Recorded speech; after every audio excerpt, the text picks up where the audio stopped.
At once say a word, we find a sound, and then that becomes the voice. If that is the case, then I have to clear those rights before Jacques decides to go and use it for his film or something like that. So you see, like, there are so many issues to untangle. So whenever someone is using AI and they imagine that there is a one size fits all, there isn't, because there will be so many things to look into and to interrogate. But at the same time, on a policy and a legal level, there are definitely things that must be addressed, because we need to start thinking about, with the blood lines in terms of infringement. What is infringement? Is AI fostering innovation, or does it need to be regulated? Those are the conversations. Thank you. I still will stay with you because as a part, we are still on this other side of the divide where we are creating and we are producing the content. And it's now at a place where it's been produced and it's about to go to market. And you've unpacked, and it makes sense that there'll be a lot of things to consider. Now, we'll go back to what Philip said. We will still need to skill ourselves and to understand what we need to unpack. However, for the filmmaker who has done the work and they've used AI tools and they're at a place that they're now ready to go to market, what advice would you give them that is straightforward and simple? As when you begin your journey to create and you want to co-create using AI, these are the things to consider when you're starting and along your journey that will not get them into trouble at the end. Okay, so I'd say first, understand what is this toolbox. The terms and conditions, and understand what that impact has. And then now, as you are incorporating other things as you're creating, you make sure that you clear those rights as well. Because you'll definitely need some also human intervention here to create something new, something different. You want to deliver some emotion. Because we've seen also AI has not been 100. Yeah. So it's literally now making sure that everyone else that you're working with, you also have the relevant contracts, right? Because, with film, it's always about that issue of chain of titles, right? So again, now looking at all these various IP assets that you've used, any third-party intellectual property, you have cleared it, you have the contracts. And I always tell, anyone who's using IP, you also have to be very clear and transparent about the nature of the use. So for example, if I'm a filmmaker, I should be clear from the beginning that if I'm working with third parties, I'm going to use it in a festival. If I plan to distribute it on platforms, do all that, be transparent from the beginning, because you don't want someone to come back after you've sealed a deal and they tell you, oh, you misrepresented in the contract, you only said this, or you implied this. And then now you're back probably in a courtroom or in my tribunal trying to resolve that situation. So that it would literally just be the contract element and making sure you clear what that does not belong to you. On the same space of regulation, and what I'd like for Philip and Joel to add on to that, because there's data protection, does it help piracy? Does it make it harder to even understand IP? We appreciate that technology like AI, connected technology, is dematerializing the process. We are not using a lot of physical material, or no DVDs and all that. So please chip into this part. Yeah, so that's an interesting point. I mean, we're living in the data and AI age. And that means that we are either consuming data, images, voice, and all that, or we are consuming tools whose raw materials is data, images, pictures, voice, and all that. So we're living in an age where we have to be aware of what we are using and consuming. I'll give a very quick example. Adobe, there's images out there online. I like the point that you raised when you say that if you find a picture out there, it doesn't mean you can just take it and use it, right? Because that is somebody's picture. So Adobe probably has stock images, you have to pay for them and get the rights to use them. So as we are consuming AI, let's say utility, we have to also ask ourselves, is this free? Am I allowed to use it? How much am I allowed to use it? To what extent am I allowed to use it? And now when we come to producing the AI utilities, for example, we have things like explainability. how did my AI come to get to this particular answer or this particular functionality, right? And so I agree that I think the main thing is to read the fine print, make sure that whatever you're doing is right. It will be really embarrassing if, for example, you're at an award ceremony, you're winning an award, and then you're slapped with a legal letter that says you're not supposed to have used that particular thing. So in Kenya, for example, we have the Data Privacy and Protection Act. You know, there's things like consent, right, and things like that. So I'd like to urge everyone, you know, we play in the data and AI space. Whatever we do, we're always looking and asking ourselves, do I have the rights to use this? Am I infringing on anyone's rights? Otherwise, am I registered as a data processor, right? There are those, the DPA rules that we have to follow. So again, I'd like to urge any heavy users of AI and such like tools to really, you know, retain an attorney if you can, to be able to explain for you some of these concepts. Thank you. So Philip, please, and then Jacques also, because this is a very critical subtopic of our conversation today. Thank you. Thanks so much. Come from what I'm doing at the global level in terms of governance of AI. So last week, I urge you to go check. We just pushed through a resolution in the United Nations on artificial intelligence. So it's the first one, at least attempting a global governance of artificial intelligence. And we have interesting recommendations there. We are absolutely telling countries not to rush to regulate. Absolutely. We understand governance. We understand guardrails. We absolutely are advocating for sandboxes, but not regulation. So it's something that people are finding strange. But what are you regulating? Let's start from there. Second thing, what you're realizing is that, and you'll find this is funny, that artificial intelligence is neither artificial nor intelligent. I'm reinforcing their points. That's the truth. Forget the hype. It's neither artificial, because the data is not artificial. And neither is it intelligent, because it requires humans' intelligence to process it and to run it. So forget the hype. I always tell people hype is a problem.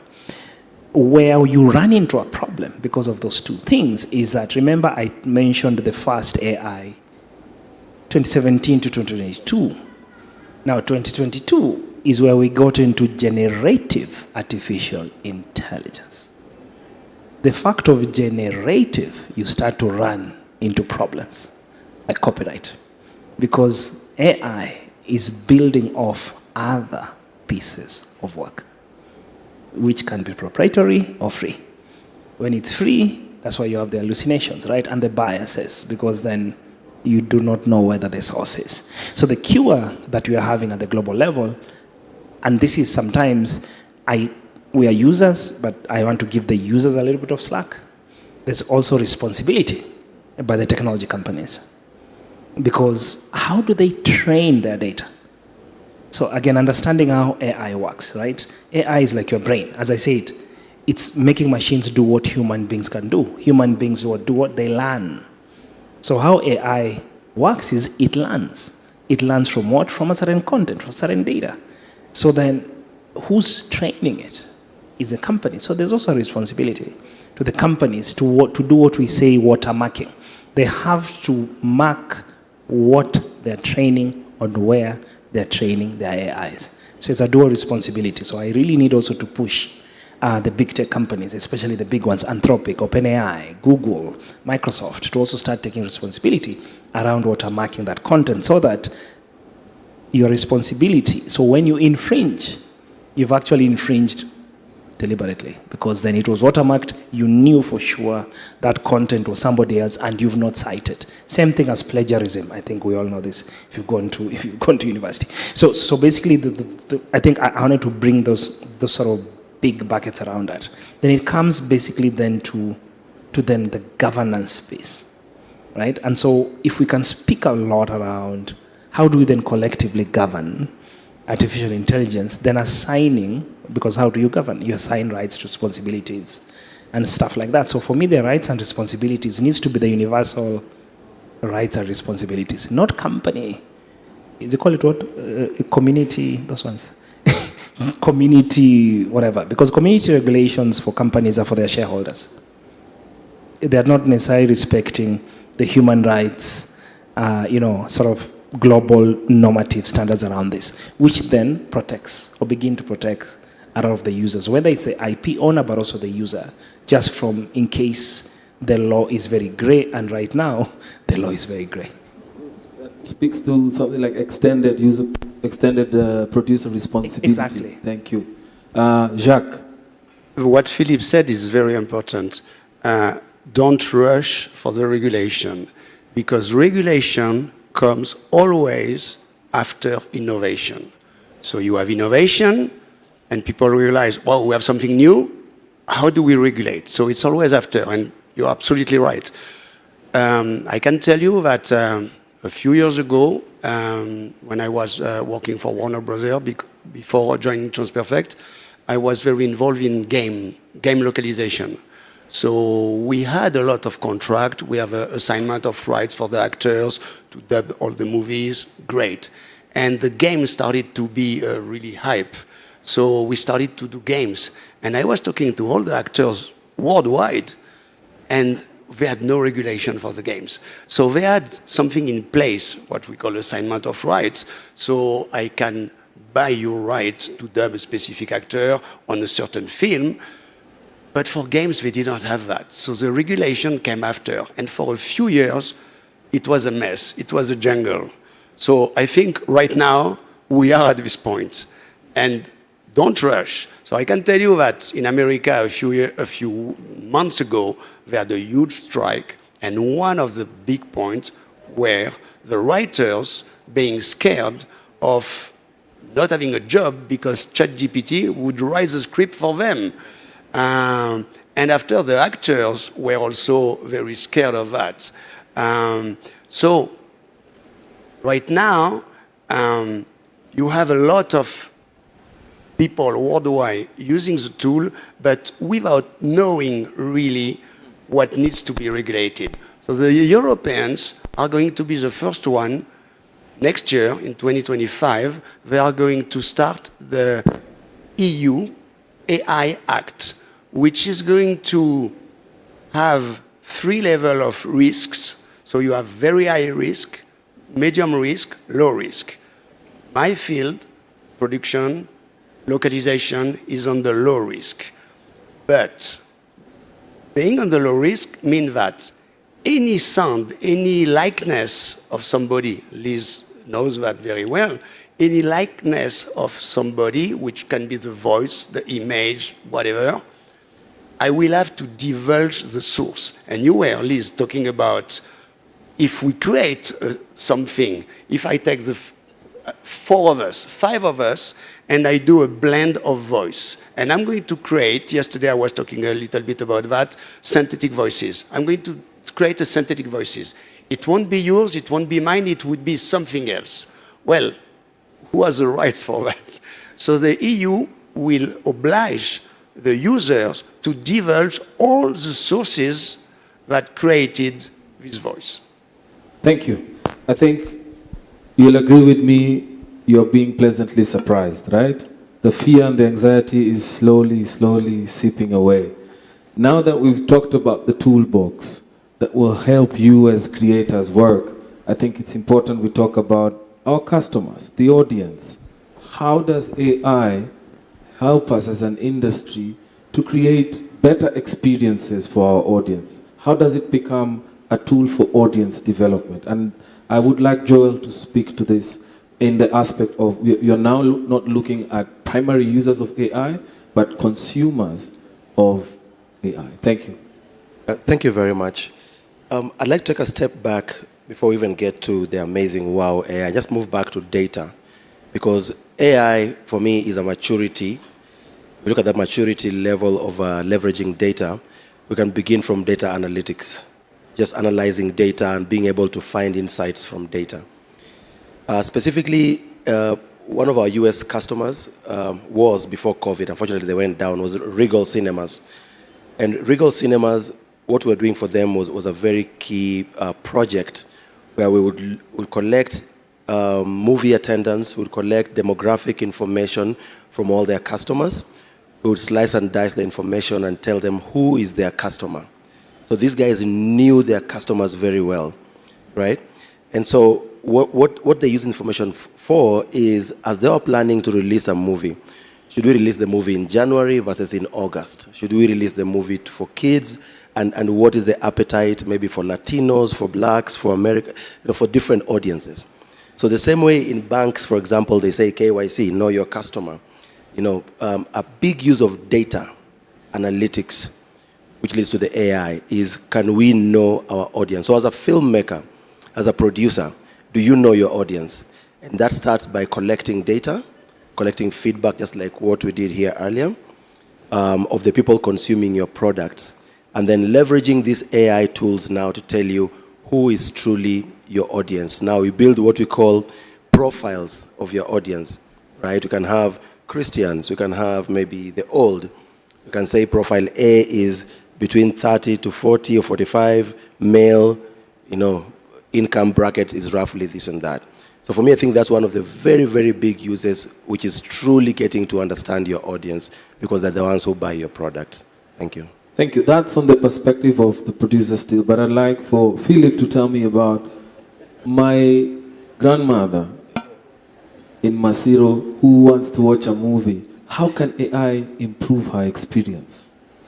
Thank you. Hey, grandmother. This is the second day I'm getting grandmother. It's so funny.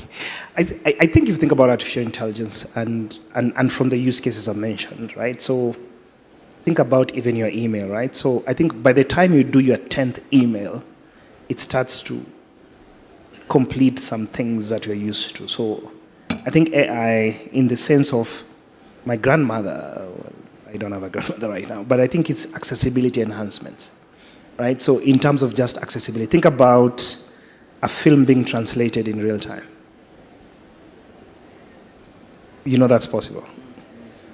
And the mouth moves, not like those telenovelas, that you get that guy, it's the same guy who's always translating. So you kind of have accessibility enhancements, and it can enhance accessibility for different people, even in the same location. So that's what AI does, because it's customized, right? So it understands you, it understands potentially there's a very specific Luya dialect that you speak to. Those are the possibilities, right? So it's not Luyas are not all the same, right? And it can also nuance the jokes depending on how you see. So for me, those are the realms of possibilities, that it's not one product. It's a product that speaks to different audiences differently, and they get to appreciate it. So AI has become quite interesting. The second part, of course, is in terms of the habits, right? So your viewer habits, like for me, I like to forward some things, like stuff I don't watch. And what AI does, it learns your habits in terms of what you watch, your preferences, the types of movies you like, how it curates it, so that you're not necessarily wasting time. Because we're already in a culture of on-demand culture, but now the on-demand the experience is even better. The third part, which is not grandmother, is very much around this generation, is the immersiveness of what we're seeing. You want to interact with the movie, you just don't want to sit. And I think you've seen the rise of the VR, AR, Pokemon Go was a thing. So you want to be almost bring the movie into this environment. And I'm seeing that is the biggest thing right now. So we're calling it spatial computing, where now, the goggles are becoming cheaper. I forgot the other one is expensive. The Apple one is still $3,500, but you can see the Oculus and the rest. So for me, that is actually interesting in terms of how a viewer can influence a story. So you literally get into the story, and based on you interacting, you can determine the next course of action. So that creates even better outcomes for content creators, right? Because you know how you want a movie to end? Who's been part of that story? The alternate ending, right? Yes. Or somewhere in the movie, there's a guy you really want to die, instead of the other guy. So that's AI that you can actually, as a creators, you can create many alternative stories in one movie so that a user can determine the path that they want to go in that particular movie. So for me, that's what I see can happen for an audience. Now, good people, what they have just unpacked should now finish any anxiety that you had. Because if you're an editor and you're feeling like Sora is going to take your job, maybe you can now consider, how can I use my editing skills and get some AI tools to now be able to do live captioning? Like he has said, you will still be very relevant in that space. How can I, as a VFX artist, now talk about, I'm going to focus on how I will give film producers the opportunity to give their audiences immersive experiences. You know, you could even go to the museum. That's a new output. So the producer sees a big audience reach. They'll go to cinema, and then maybe they'll come to a special place where people can do immersive experiences. So the opportunities are enormous if you allow yourselves to see through the information that's being unpacked here today. Now, Liz and Jacques, this story of audience development touches very heavily on copyright protection. If I give my movie to somebody to create an immersive experience with it, what will I need to think about legally? That will be your question. Okay, so there's one or two things I wanted to react to, then Yes. I go to that question. So Joel had mentioned about stock images, and it would have been an injustice if I didn't address it. Whenever creatives are using stock images, they fail to read the fine print of the terms and conditions. And you find that when you use stock images, you're like, oh, I see this cute chick, I can use this image, right? But you know, in most of these stock images, terms and conditions, they have not cleared image rights. Did you know that? I have had suits where I have had to explain to clients that there was a lack of understanding in that regard, and that they actually had to clear some image rights. Because like, oh, I bought the picture, I paid X amount of dollars, so please read the fine print. You're better off even just come to Ezekiel, I like how you look, let me take a picture, I pay you, I want to do 1, 2, 3. You're even better off doing that. Yeah.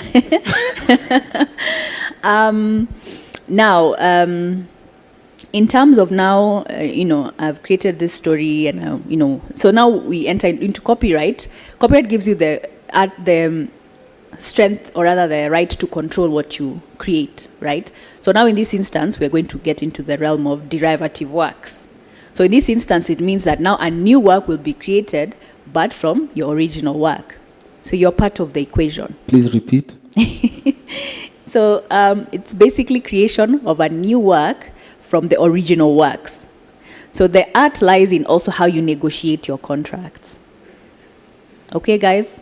The art lies in how you negotiate your contracts. But it first starts with how you understand your rights. So that now you ensure you get a good deal. You get to ask also the right questions, right? So when you ask the right questions, they will be captured in the contract. You leave no room for either misunderstanding or very broad provisions such that now you are caught up in any and all of the uses hearing. We use flamboyant words as lawyers. Yeah, so you're not caught up in that. Enumerate. And I tell parties in any contract, it's a negotiation. Everyone should put their cards on the table. Otherwise, this deal will not be even an ethical deal. We just be clear about it. And when you don't want to be embarrassed, being challenged, receiving an award, as he said, and then someone is slapping you, you're being served on an award stage. And I thought that would be a good strategy to serve someone when when they're receiving an award. Thanks for that idea. So understanding the rights helps you broker the right deal.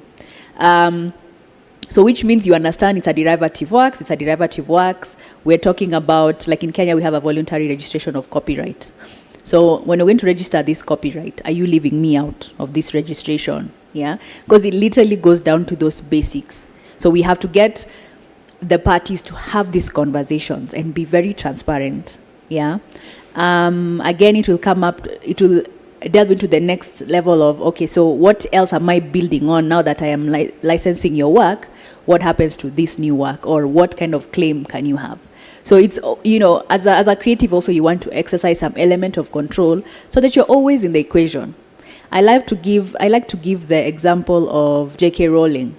When you look at all the assets her books, Harry Potter, have created, she gets something, and she still gets to control something. Like, she's always in the mix through her representatives.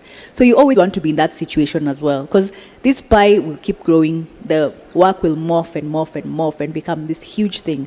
So once you understand that at least the basic IP is yours, make sure that you plug in. Yeah. Again, we are here to unpack opportunities, because you said you think AI has opportunities. If you make a film and it's going on streaming platforms and cinema, those are your customers. But if the same film, given what Lisa's explained, derivative works, is transformed for consumption in immersive experiences, those are new customers. That's a whole new reach. So there's two opportunities there, for the individuals who want to create that immersive experiences, and a bigger audience, which means more revenue for you as a creator. Keep thinking on that. Now, as we have spoken about audience development, I'd now like to move to the session where we'll talk about challenges of AI. And this is going to be a session where this will start with Jacques, because he is currently working with a toolbox or many toolboxes in AI, and he'll be able to unpack for us the challenges, especially in the ecosystem of producing. Now, before we get to that, I'd like to ask Christine to put slide number 3 on the screen, so that as we talk and you have questions to ask, you can still go back to the Mentimeter and submit your questions, so that at the end of the session, we'll look at who's best positioned to respond to the questions that you submit as we speak. So you can be doing that as we continue to have this conversation. So Jacques, challenges of AI in filmmaking, and be as real and as simple as possible. Thank you. Really?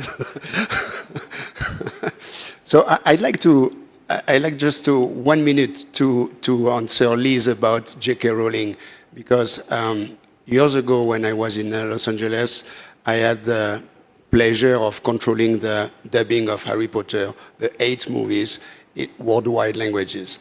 And we were creating, I was working for Warner Bros. At the time, we were creating glossaries of all these weapons, these spells, etc.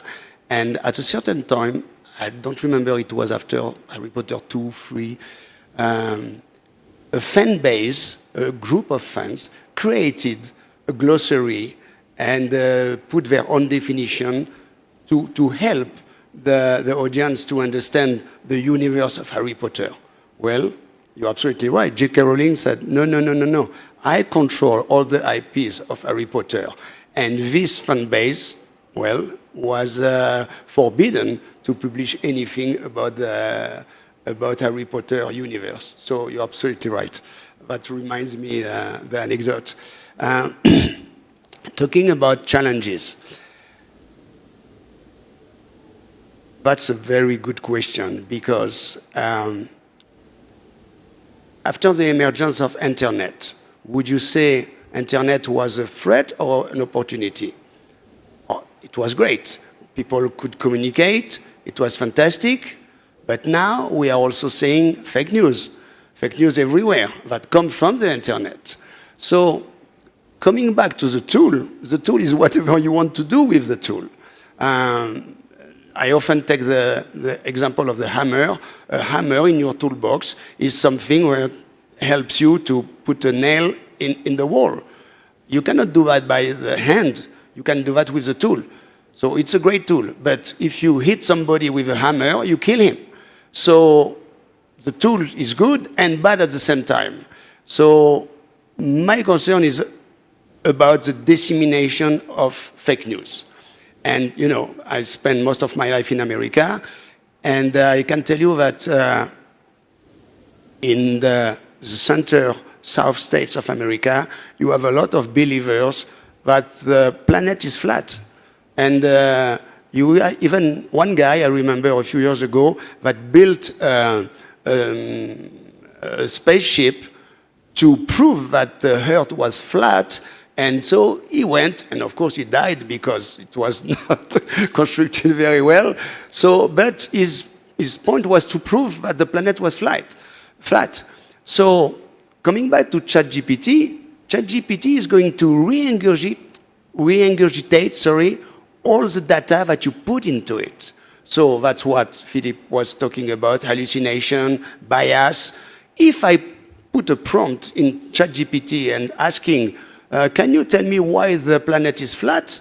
ChatGPT is going to explain to you why the planet is flat, because you have a lot of data that explain to you why or that the planet is flat, which is not true. But at this point, doesn't really matter. So we have to be really careful to make sure that we put the right data in the feeding of AI, because AI is like a huge monster that is fed with data. And the data can come from everywhere. So right now, one of the issues with Africa is most of the data is coming from America. It's coming from English language. So if I want to do voice modeling in Swahili, I'm going to have problem because there is no data about that. So I will have to record somebody and I will have to make a contract with them talking about what we said earlier. So everything can be legal as long as we have contracts. But we have to use the tool the best way possible. And another example, like I said, the AI doesn't think. So it's up to us to explain to AI or to use AI, but control the thinking. Years ago, I think it was Google, they started to create a little city and have automatic cars, the cars that are driving alone. So they built a little city and the car was doing very well. And at a certain point, the car, boom, stops. And everybody was asking at this point, why did the car stop? There is nothing on the road, there is no animal crossing, why did the car stop? The car stopped because on the side of the road, you had two workers coming, just walking, and one of them had a T-shirt with the symbol stop. So it was on the side, but the car didn't think. The car saw stop, stopped. So that's the difference between the human and the AI. So I think AI is great. It's an opportunity if we know how to use it. Thank you. Thank you. Joel.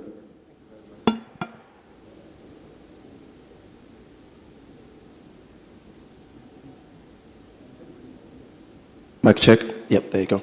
Thank you very much, Jack. That's really good. Just a quick follow-up on Jack's point about localization. What we're doing at Pathways Technologies, for example, by the way, we are a local Microsoft data and AI partner. And so what our young people are doing is doing a lot of localizing these AI models. Because, like you said, if you train an AI model using data from someplace else, it's going to give you in that context. And I don't know if any of you has tried speaking to somebody who is using Google Translate, or like a non-African or Kenyan, for example, using Google Translate. I was at a meeting yesterday, and somebody from the US was trying to shine in their Swahili, and their speech was supposed to be ladies and gentlemen, and they came and said, wajane na mabwana, So from ChatGPT, right? So you can tell that it's really not the right thing, right? So localization of AI models is very important. And so we are doing quite some work. And I was talking to Jack about our training programs and getting local data scientists to actually work on some of their programs to localize some of these models. But moving on to some of the challenges that we face. For me, the first one, I think, is jobs. Jobs are going to be lost. We have to keep it real, right? Jobs are going to be lost. But as someone who has probably listened to interviews almost all my life when I'm interviewing people, the challenge can be turned into an opportunity, right? So they say AI will take away our jobs, but I would say people who are using AI will take away our jobs, not AI. So if you're a film producer or video editor, you got to figure out a way to use AI. How is AI being used in my career? So I speak about AI almost every week. What I tell guys is figure out within your industry, how is AI applicable in my industry? So that's one of the challenges. So adopt or die, the law of, I think, natural selection. So you have to figure out tonight when you get home, what AI tools, what's that toolbox that I need to start using today, because you cannot afford to not use it. You know, you'll be swept away. So that's one. The second thing I'd like to talk about is probably coming from the academia as well, is just original work, original content, right? I think there's a very big risk of having, fake people around, and of course it goes back to the legal side of things. There are people who are okay doing copyright because they're fine with it, right? I'm sure a few of you have bought Adidas, maybe shoes or t-shirt, yeah? So there are people who are okay with that, and AI will just make it easier for those people to do some of these things, right? So we'll have people maybe receiving awards, and maybe you guys from the industry, you're like, no, this guy, man, I've put in a lot of work, right? So for me, I think there's a challenge with that. Of course, that's where regulators will come in. Of course, that's where the legal side aspects will come in as well. But the truth is that AI is here with us, it's here to stay. So as professionals in the film industry, it's a matter of figuring out how do we take part in this. Thank you. Thank you. Okay, I just want to take top of mind on the jobs thing. Please. Because I'm part of the World Economic Forum stories. So I think if you look at it, it's to the extent that like any other industrial revolution, and this is not new, again, and I really like your line of dispel the fear. Imagine the guys who are using the pen when the printing press came. Imagine those guys who are using those things, the quill feathers. And then all of a sudden, the printing press came. Wasn't it the same? So this is not new. Like any other industrial revolution, it is the same. You will lose jobs, but more will be created. Right now, about 77 million will be lost. 133 million more will be created. To your point, which side will you be? Again, skilling, reskilling, upskilling. You have to be future ready. So let me just start with that. Other big things, I'll not touch copyright. Copyright, you talk about it as a risk. The biggest risk, I think, for me is ethics, ethical considerations. That's what I see as one of the big ones. And then bias. Because you can weaponize AI very easily right now. To produce a film, to produce a piece around audio is very easy. You do not need big studios. I can easily write a story about Onditi and paint him as a terrorist with no filters, and I have a distribution channel. I'll just put it out there. How do we mitigate against these types of things? I think for me that's the biggest risk, right? Because it's easy to generate content and reinforce a stereotype, and we've seen it. So to your point on misinformation, disinformation, deep fakes and fake news is that ability right now. With a simple smartphone, anybody can just produce content. So I think for me, that's a big one. The second one is, and I know you've mentioned it, data privacy and data security. I don't want to go there. But where I really want to spend some time on, and this is my final point, is that this whole issue around human agency, and this is a risk we are not necessarily seeing, because the more you start to rely, to your point, that somebody even had to use GPT to do like a speech. I'm sure GPT updates all your LinkedIn posts. I see them. I can just see GPT has updated it. You see they're laughing. But this whole issue of agency, human agency, like even the simple things that you would do as a human being, you're delegating it to an AI. I think we need to be careful. It's not to do everything. And we shouldn't lose agency. And over time, we'll lose our agency. But the other piece around agency is cultures are disappearing, especially around data. So it means if I have compute, if I have capability of building a language model or a training model, those who don't have, over time will disappear. Prompting right now is the search engine. right? So imagine you don't have a Google or a Bing anymore, that the prompt is your point. So it means cultures that are online are the ones that we have. So I think we have to be careful, but also I think that's also work for you as creators, is how do we use AI to begin to build more content from communities and your languages that are not online. So I see that as sort of the kind of duality of AI. It's a problem, but it could be a serious opportunity for our cultures. Thank you. You've touched on the next area where we're going to go into, which was ethical considerations, and then we were to close with future prospects, which is good because that was the conversation. Deep fakes, biases, all these things. I think you've painted a good picture, and I'd like for Liz and Joel to kind of like bring it home to the level of that high school graduate to understand why ethical considerations are important, whether you're a producer or a consumer. So I'll start with Joel and then I'll come to you, Liz. Check. All right, good. Yeah. So a really, really big part of AI is ethical considerations. And it's responsible use of AI, number one, and then ethical use of AI. And I think safety also comes in under that aspect. So we are producing human-like, utilities. We're producing items that can do what human beings can do. So it's really good to think of it as I'm producing a human being. I like giving the example of a parent. I don't know how many of us are parents here, but I'm a parent.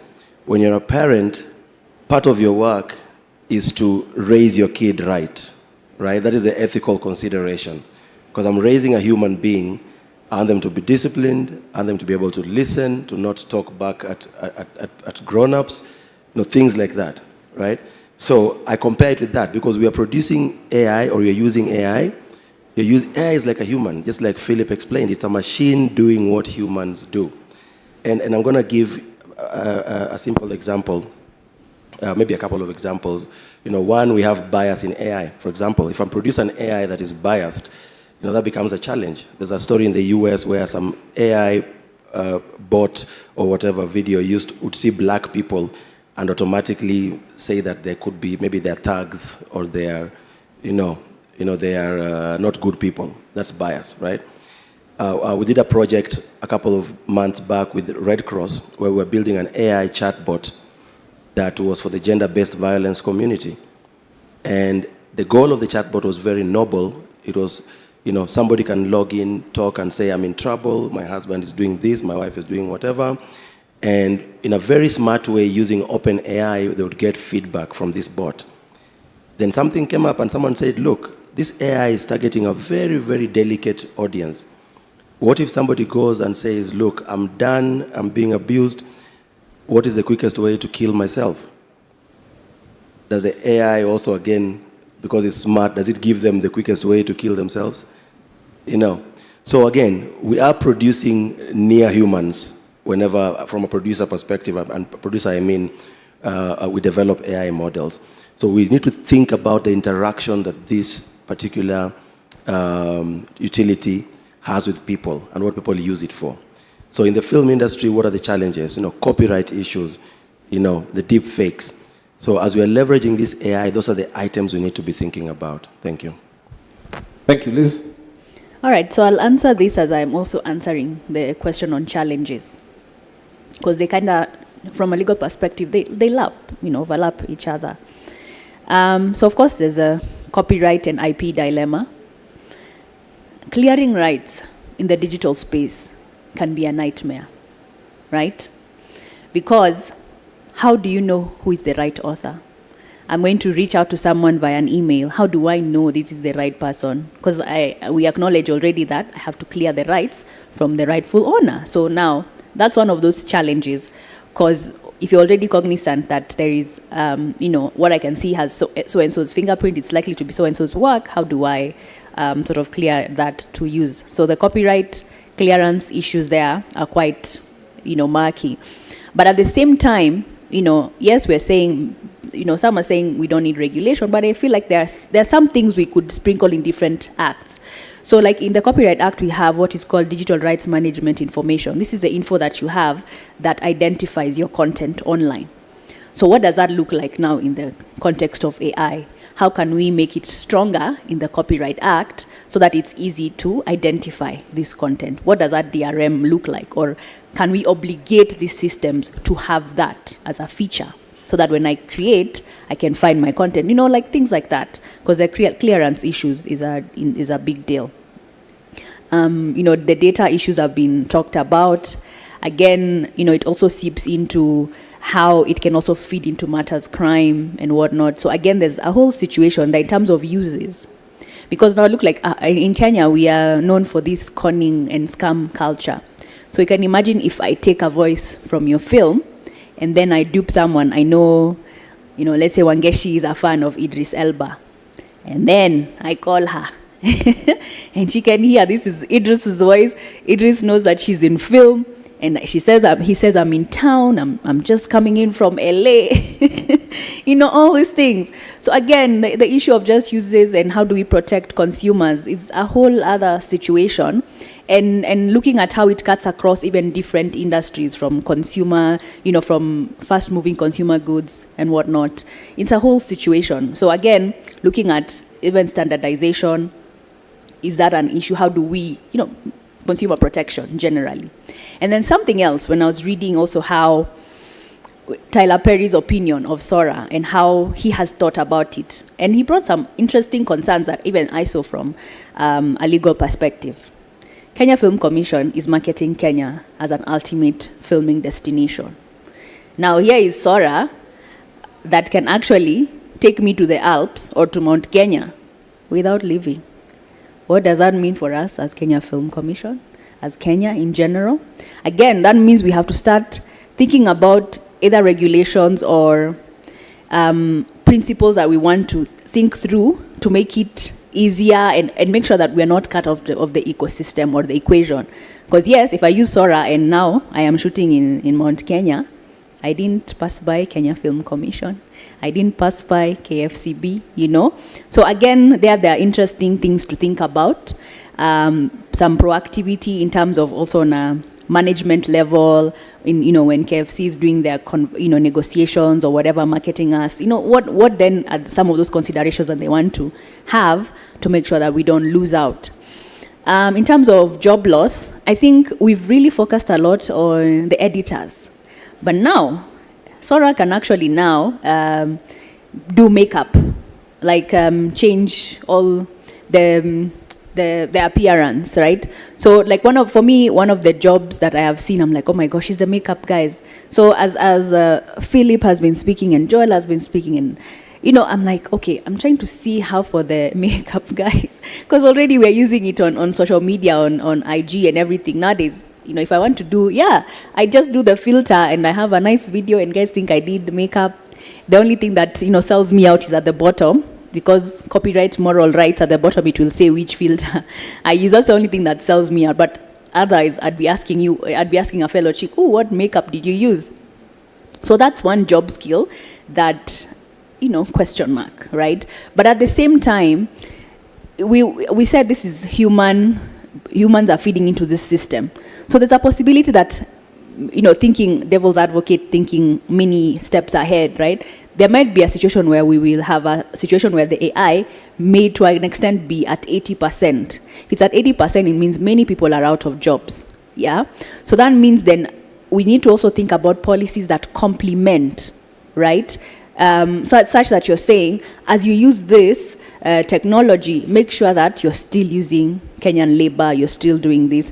Like, so that then we don't find ourselves when you're at that 80% and now we're being reactionary sort of thing. Yeah, so those would be my comments. Thank you, Liz.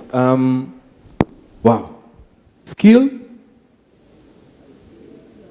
That is your new song. And I think we've talked about the challenges and the ethical considerations. At this point, I'd like for Jacques and Joel, just the two of them, to talk about future prospects. And future prospects will bring us to the point that we'll now review some of the questions that you've posted, and that will be asked for today. So in terms of future prospects, look at it this way. How does it create more jobs in reality? how does it make life, improve our quality of life, and how does it bring about economic development in the film industry? Thank you. Okay, so that's, and I see the last question is exactly the point of this discussion.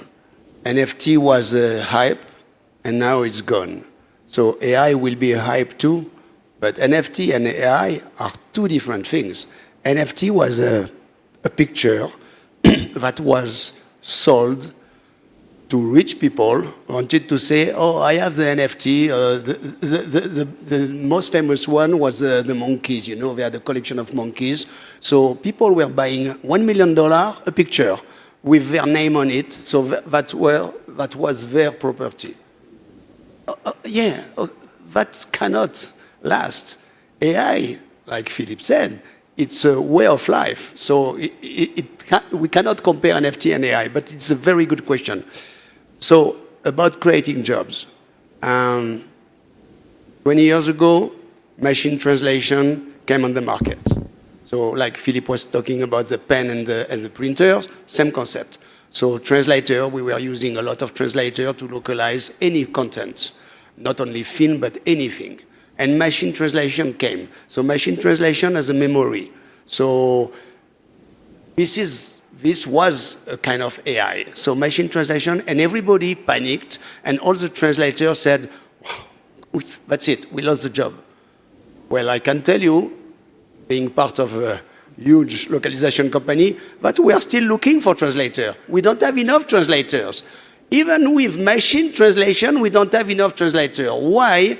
Because machine translation, like I said, AI doesn't think, doesn't feel, can calculate, can have a great memory, can remember thousands of words in 1 second, but it's not creative. This is not decision making. So machine translation is going to do the first draft of a translation. We all experience Google Translation. But after that, a new job appeared, proofreader.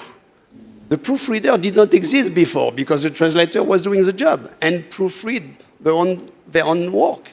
But now the machine is doing the first job and the second job appear, proofreader of machine translation. And I can go on and on and on like that because every time there is a new tool, there is a new use that we didn't think about before. And a new generation, a new work is going to emerge. Like you take internet, you take TikTok, okay? 15 years ago, did we know what was an influencer? I didn't know. I didn't even know the word influencer. Now you have influencer, you have new jobs. And I'm always complaining with my wife about my daughter, which is 16-year-old, always on the telephone watching TikTok. I say, this is not good, this is not good. And my wife is telling me, no, don't worry. Maybe she will become an influencer. And she will be rich. So, you know, this is what AI is going to propose to us. New job, and the most important thing is we don't even know what the jobs are. Thank you. That is very profound. Joe. Well, it's so profound. I don't know what to say after that because, I mean, it's so spot on because you think about the computer revolution when computers came, right? And there was the same discussions. You know, oh, computers, will they take over? Oh, it's not going to work. Now think of where we are today because of computers. Think of software developers. Think of influencers, right? Because of the phones, right? Just think of what is, you know, has come as a result of, I mean, AI is in the same boat. Right now, we don't even know what is going to come out. Honestly, we don't know. But one thing we know for sure is that this thing is going to disrupt the world in a very big way. And you can't compare it to NFTs. NFTs was a feel-good aspect. You know, somebody bought the NFT of, what was Twitter's founder's name, I forget, of his first tweet. Jack, yeah? You know, the first tweet that he tweeted out, I'm buying that NFT. I mean, that is nothing, you know? AI right now is here, and it's here to stay. Let me tell you, if 10 people right now are in a room doing film editing, video editing, using AI, we might require only 2 people. That is something. That's not an NFT. That is something. So part of what we're doing actually is becoming creators of this AI. Somebody mentioned using AI tools, maybe to locate, to shoot in certain places without having to fly there. But jobs could come out of that. Could we be the ones probably taking pictures of that place that then are copyrighted, that can be used within the AI tools? Could we be the ones maybe building those particular AI tools to be used in the film industry? So currently, part of what we're doing at Pathways, for example, with the government, working with Concert Technopolis, is we are training AI developers. We're training experts who are able to build these AI models. And our goal, and kudos to the government of Kenya, is to train about 30,000 developers, of course across various industries, to be the ones to train these AI models, because we want to create those models. But that is only a tip of the iceberg. All I can say is I don't know what jobs are going to be created, but trust me, this thing is revolutionary, it's a disruptor, but jobs are going to be created. Thank you. Thank you. Now I will, for the remaining part, I'd like us to review the questions that were posted so that we can get a general theme about what people still want to learn, and then my panelists will be kind enough to respond. Christine, if you could scroll up from the first responses, and then we sort of get a feel of what is this space that people still...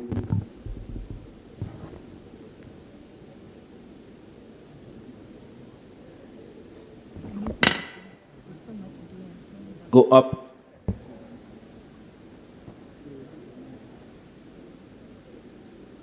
Okay, so we've got...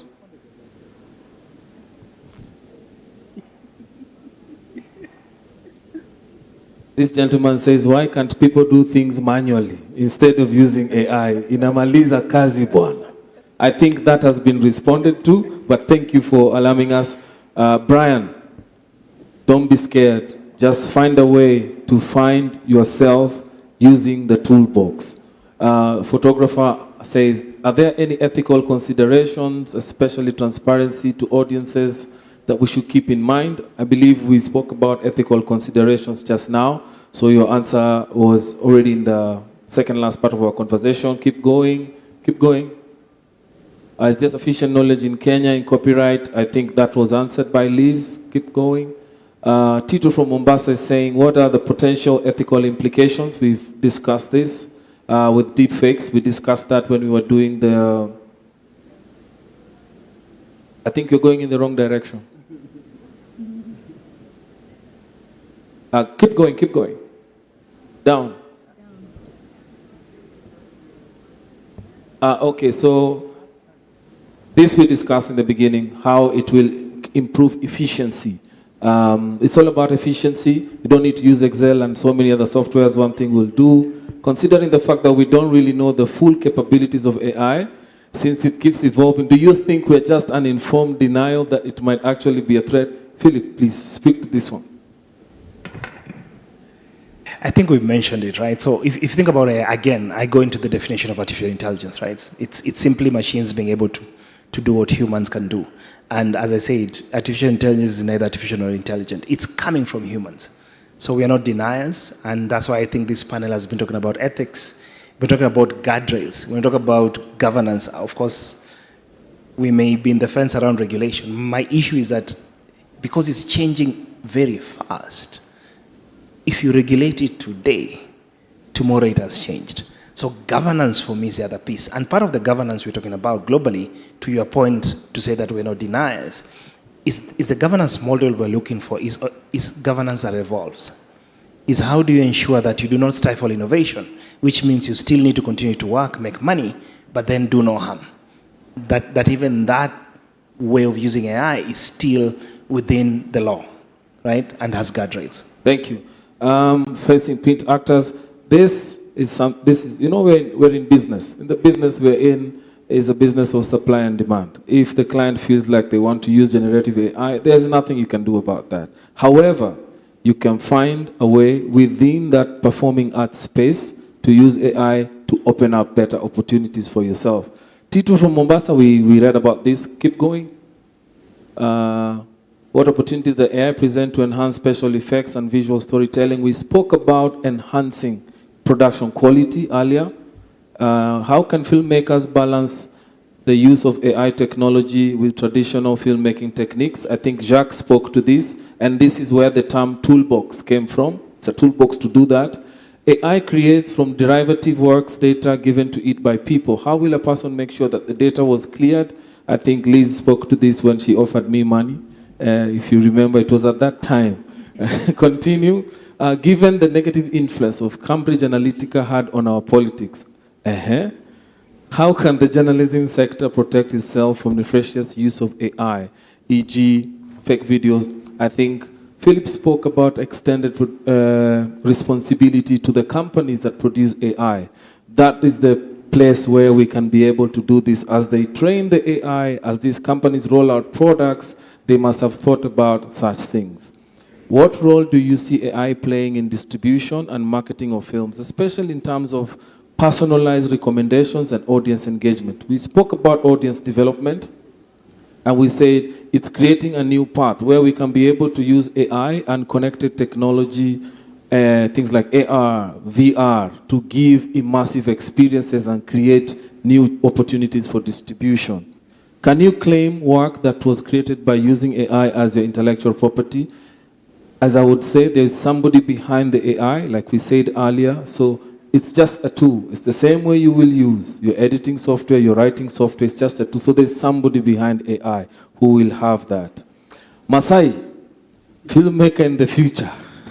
Interesting title. AI will create a whole movie real time for a user via accumulated data to cater for the user's wants at that moment. This renders creatives pointless. Can we stop it? That anxiety, I think, for the 90 minutes we've spoken today, clearly we would agree that it's not about stopping or getting afraid. It's about seeing this toolbox. Mimi nataka kuitumia juu ya gari ama chini ya gari ama kando. Sawa sawa? Mary Death Bell, Africa editor, Hollywood Week. With the ever-evolving technology, I am concerned about the need for continuing education of legislators charged with regulating something they don't understand. Philip. No, I totally agree. Because I think about the same way technology and artificial intelligence is disrupting us, it's also disrupting policy. So the same skilling, reskilling, upskilling we are talking about to you is the same way we are also talking to policy makers, that they need to adopt other methods of governance. Meredith, we are in full agreement. Faith, my question is, why do we need AI as filmmakers is pure when we add some AI? The value the film has may be lost. Why do we have to support AI when we have a brain? Again, your brain will work to think and do all these things, but you will need some tools to increase your outputs and improve your efficiency. Think about AI like that, Faith. AI gives the audience an ability to choose the way they want to experience a film. That's true. Does this mean in the near future one can have an ending? It is already there. It's not in the near future. There are films that are called interactive films where you get in and you get to choose the path of the story that you want to follow. So that is already here. Isn't AI a limitation to upcoming filmmakers, especially those trying to get into the industry? A big opportunity, Origi. A huge, huge opportunity. Carry on. How might AI impact the role of directors, writers, and other traditional creatives in the process? This question goes to Philip. But I believe that question we answered earlier. Again, I'm going to the tool. If I'm a director, why would I need to draw a storyboard while I can feed that information and I have my storyboard tomorrow? I don't need to wait for 28 days for the storyboard artist. And the storyboard artist will need an AI tool to reduce that time period. Let's start thinking that way, okay?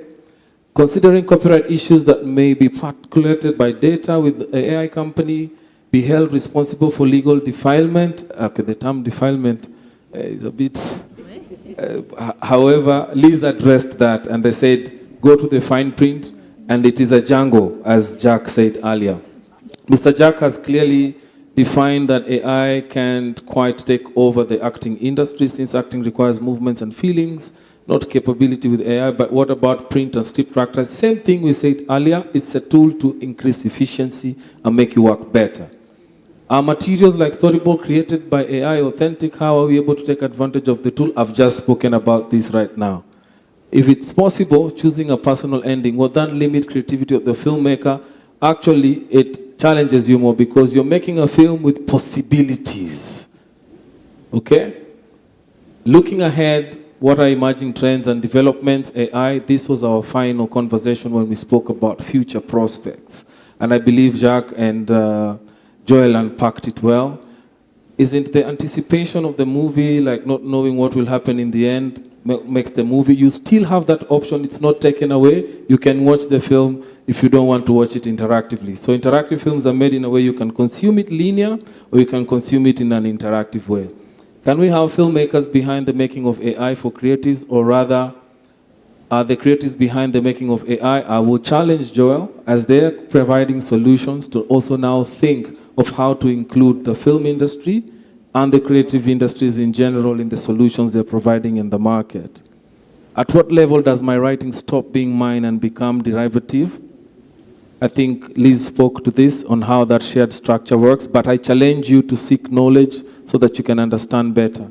Can AI write scripts? If there's any examples, Jacques talked about, yes, it can write, but you will need a script proofreader to still to make the story be human, so that you're not having the situation that Joel described here, when somebody greeted people as the late, but they were all alive. What are some of the potential risks or unintended consequences of widespread AI adoption in the film industry, and how can this be mitigated? We spent some time on challenges before we went into ethical considerations. This thing is being streamed on HBTV, so if you need to go on the YouTube link, rewind, you can replay this. That answer was particularly unpacked. I used ChatGPT to ask this: how can writers keep AI from turning their masterpieces into prose with plagiarism balls and biased brains, all while maintaining the genuine creativity? I think, Jack, you spoke to this? Yes.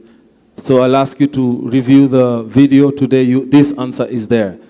Can the creation of Nightshade program by artists to poison AI be justified? Jack, what would you say to this?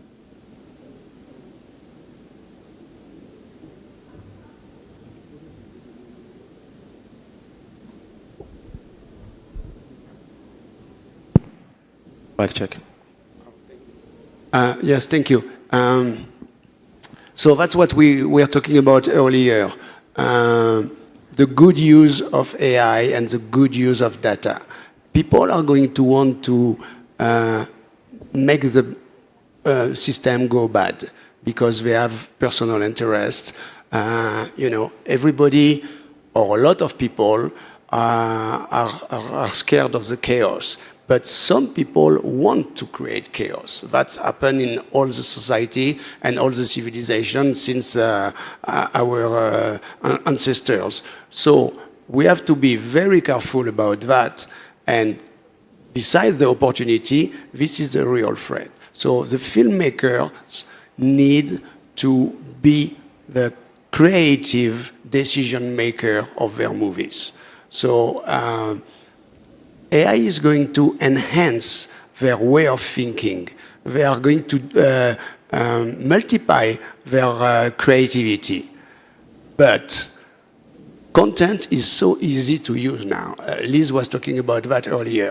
I want to take a voice and make it sound like somebody else, or creating fake news. I just click on my internet, my Google, my Safari, whatever, and you have a lot of data that is there at your disposal. So Liz was absolutely right about it's not because it's in the internet that you can use it, but I think that's the problem. We need to keep the creativity. We are the decision maker. The machine is just at our service. Thank you. No, I think that the program, I think for me, was very much the fear from Hollywood, right? So they wanted to find a way to counteract sort of AI influence into Hollywood, but you've seen there's been negotiations around it. But that's why I was talking about governance. Nightshade is not necessarily interfering with the core of the large language model, so I don't see it necessarily as a problem, but basically speaks to the fact that we needed a better way to deal with that problem. And that's why I keep on talking about governance. and not necessarily specific actors trying to also get a tool to counter another tool. Thank you. Remember, artificial intelligence, it's not artificial and it's not. Keep going, keep going, keep going.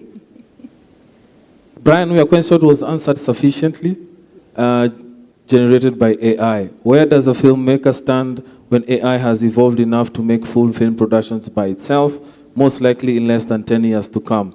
I would challenge the person who wrote this to make this a personal thesis, to understand and provide the answers and the solutions so that we don't end up in that place. Want the use of AI alter our creativity, especially for our future generations? I think it will improve how they create and how they think, and not alter, because creativity is not something that's objective. You cannot box it in a place and say you can alter it. Contract clause: the producer can, may, shall use your image and likeness. Does this give the producer the right to create derivatives using AI without one consent? Done. The lovely Liz will speak to this for the last time today. Please. Yes, and I think we must. We really must. So no, you cannot use those blanket clauses, number one. You cannot use may, shall, will, la, la. Decide what you want. Decide how you want it. Yeah? And ensure that that consent has been given freely, that they understood. Yeah? Because at the end of the day, unfortunately, there will be also that data protection intersection that plays with copyright. That question will come. So you better get that clause drafted well, that the data subject has understood that clause. And now what we're doing, even because the way they say under the Data Protection Act, that when you're seeking consent, it will not hurt on that clause to also add an extra dash where the subject will sign expressly that they understood and they consented. But again, refrain from using perpetuity, because that one will come back to court or the tribunal and it will be adjudicated. But be clear. Can create opportunities for you. Next, please. Brian Sanare, photographer and filmmaker. Are there any ethical considerations for filmmakers should keep in mind when utilizing AI? We spoke about ethical considerations and if you missed the session, just go to HBTV streaming. You'll find the session. NFTs, we spoke to this. Keep going. Kajiki here, how do we consider collaboration work with AI as a creative work? We spoke about this in the mid-session. Amos, generated by 3.5. What role do you envision AI playing in personalized content creation and distribution in the film industry? We spoke about this when I was telling you about the opportunities to use AI and develop immersive experiences for audiences and to develop curated from the same content. You could develop derivative works and dish it out in AR, in VR, and in other forms. As president of KFTPA, what actions are the organization taking in engaging lawmakers in Kenya to safeguard creatives borrowing heavily from the EU and Hollywood? I am the president, but I'll let Philip to speak to this. Thank you. And I think it's because the process is ongoing right now. So in the process of developing an AI strategy. So definitely we're going to reach out to everybody, including Mr. President here. Thank you. Next, please. Alternative ending for films, is there already happening? If yes, no. This was nicely tackled. Scholar, next. What are the ethical responsibilities? This was tackled, please. My concern is how AI isn't in the work of editors. This we spoke about quite. AI is a game charm. I think mambo iliisha hapo kuweka jina H. This is in French. This is in French, so I will let Jacques interpret for us.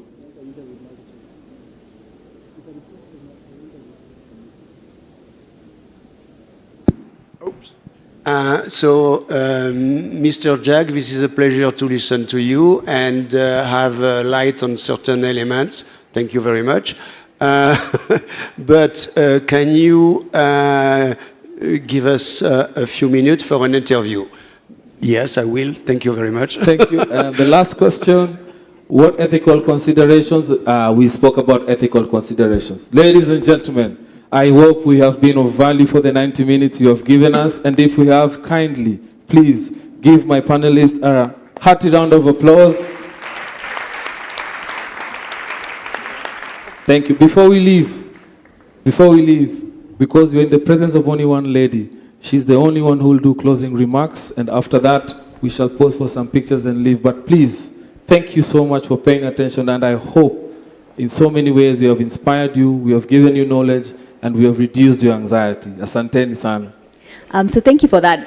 So the reason I just want to make some remarks is because as Kenyans, as creatives, we're always afraid of the law. We're afraid of dispute resolution. I'm the chairperson of the Copyright Tribunal. I'm basically telling you we have a tribunal specifically dedicated to copyright issues. The best part about a tribunal and our tribunal is that, one, you can represent yourself. You come as you are. Okay, there's no formality. We don't need you to know the civil procedure code. You're not a lawyer. What matters is that during your creative process, you had your evidence with you. So that, for example, if you were removed from a deal or even from a registration of a copyright and you are a co-author, who do you come to? You come to us, right? If a deal has, gone through with a distributor, you were left out of it and you are rights holder, you can come to us. It is affordable. You will barely spend 5,000 bob for the whole process. Barely. And the turnaround time is the best part. Within a maximum of 60 days, you have a judgment. We have a booth just near the Dormant's cafe. So come and know more about us. But if you want to move us, our email is copyright@court.go.ke. I'm sure you're happy to know that you can save your real money. You won't eat it with lawyers and come and represent your dispute. But please come and know more. Embrace disputes. We can help you resolve your disputes faster, friendlier, and in an affordable way. So thank you. Thank you. And with that, we shall go back to One Love as we take our pictures. Thank you. Asanteni sana. Makofi, man. An absolutely amazing conversation right there.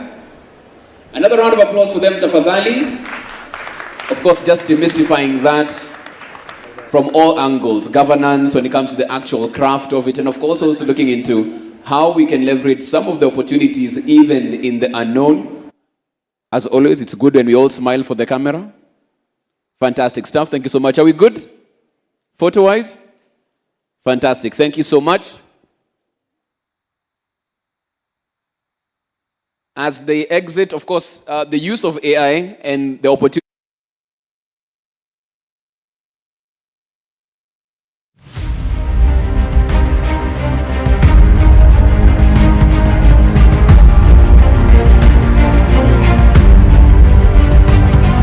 Karibuni sana and welcome to the opening ceremony of the Kalasha International Film and TV Market Festival and Awards 2024.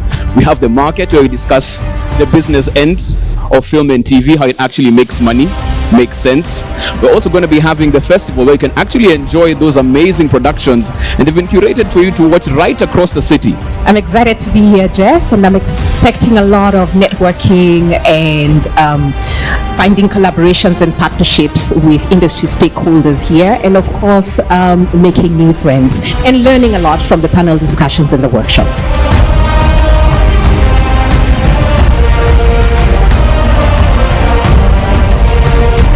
Today is dedicated to our film industry and the entire ecosystem, geared towards having fruitful outcomes as we kickstart this market. The government is committed to supporting and nurturing film industry, recognizing the economic, social, and cultural significance. We are proud of strides that we have achieved thus far, and believe that we are destined to make more strides as we progress in developing the local film industry and connecting to the world at large.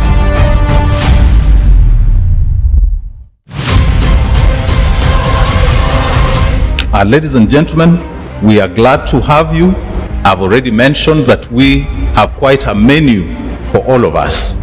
In the course of the 3-4 days of being around the city, find time to savor, to taste what the beautiful country and the beautiful city has to offer.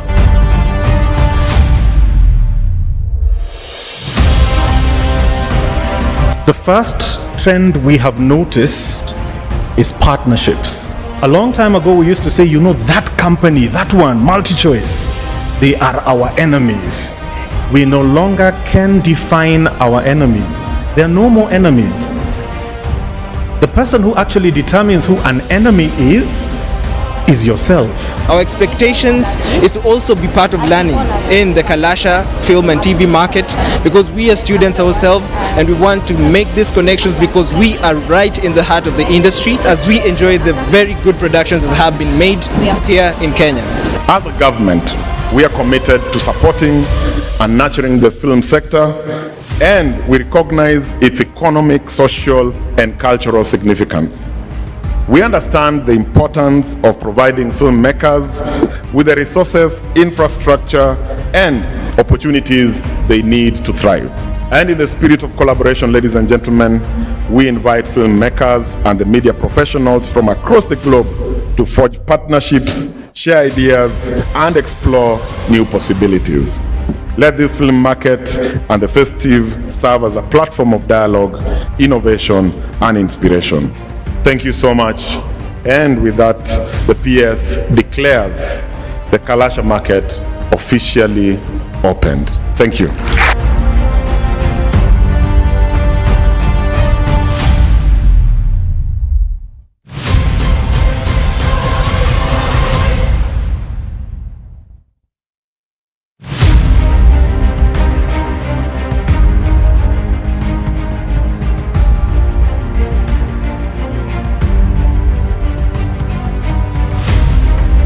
When you talk about sustainable and independent filmmaking, we know the barrier to entries have been brought down, and today we will delve into this particular session, and hopefully by the end of it, all of us will have figured out some ways that we can solve these emerging challenges that touch on independent filmmaking. We first of all need to know the market. Why are we filming, and how can we gain money from the product we are involving in? And it is the job of the producers to know and understand in the market. If you want to go beyond borders, research is key. You have to research global trends as well as local trends. If you're an indie filmmaker, what are some of these challenges that we face? There's a lack of a kind of consolidated effort on an educational level that aligns our aspirations. It may look easy or tough, but again, as long as you believe in yourself, that you have that structure, that you have to tell your stories. Anyone can do it. Anyone can tell this kind of story. You just need to come to Africa and see how things work and how people are here. And for indie cinema, indie films people, it is quite easy for us to tell this kind of story, and it will sell in China. Which other avenues should indies filmmakers explore to make returns on investment? How can you advise such a person who has a story, maybe has excellent actors, but does not know where to start? We as Africans know that we have to be ingenious in how we engage and relate and figure out our way. So we need to believe that we can figure out that way. Now we should start thinking about self-distribution. Then the next step, distributors will come after you. What is the place of a business plan for an independent filmmaker? And do you ever have an end in mind at any given time you are coming up with your story? So how can you make a business case as a filmmaker to anyone to say that this is an investment? You don't have an audience. And then we're always looking outside. We're saying, like Mr. Soko said, grow your audience in Africa and in the diaspora. But what about in Kenya? Passion and love for stories does not put food on the table, as we know. And it's been a major concern. It's come up a number of times in this room. So yes, we also do it for the money, but what industry doesn't? Show them that this is what I can do as a cinematographer.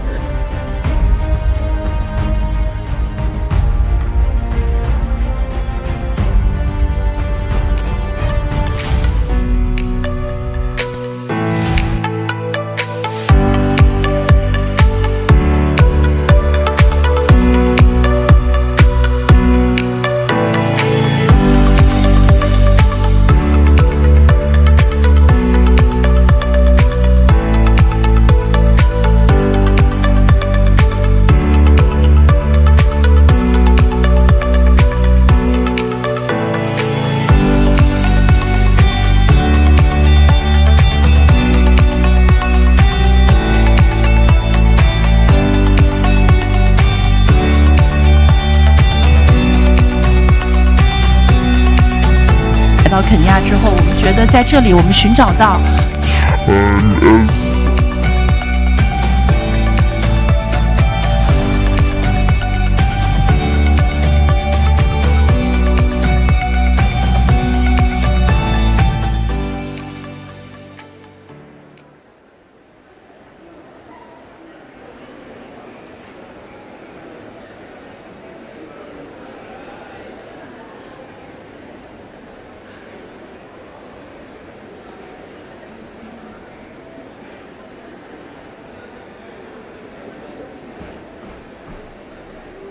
Ladies and gentlemen, we're getting into the last conversation of the evening. We've had a lot of nuts and bolts talk about, film infrastructure, investment, talking about AI, but there's an issue that hasn't been touched on, and this is the time we talk about mental health in the space that we're in, the anxiety that comes with being creative every single time, juggling the business and the books on the other hand, and how you make sure both of them move as they should. That's a discussion happening next, of course, also totally engaging. So if you have any questions, please feel free to forward them to the panel as they get into that. And for that particular discussion, it will be led by Miss Eunice Omolo. She's a health and science journalist, has covered very many stories, both in print and electronic media. So put your hands together for the moderator, Miss Omolo, as she takes us through mental health.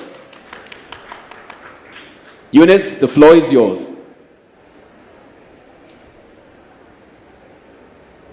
Or probably she was waiting for a bigger applause for her to come out from backstage. So can you have a round of applause for our moderator, please? Told you. Something she was waiting for. Hi. Thank you.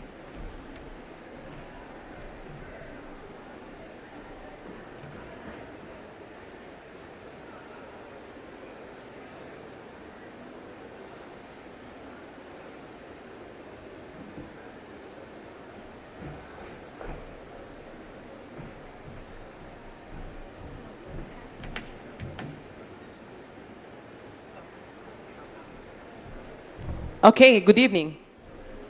My name is Eunice Omolo. As it said, science and health journalist, award-winning journalist. And also, other than that, I've lived with bipolar for 17 years, since I was a teenager. So matters mental health, being in the writing industry is something I'm passionate about.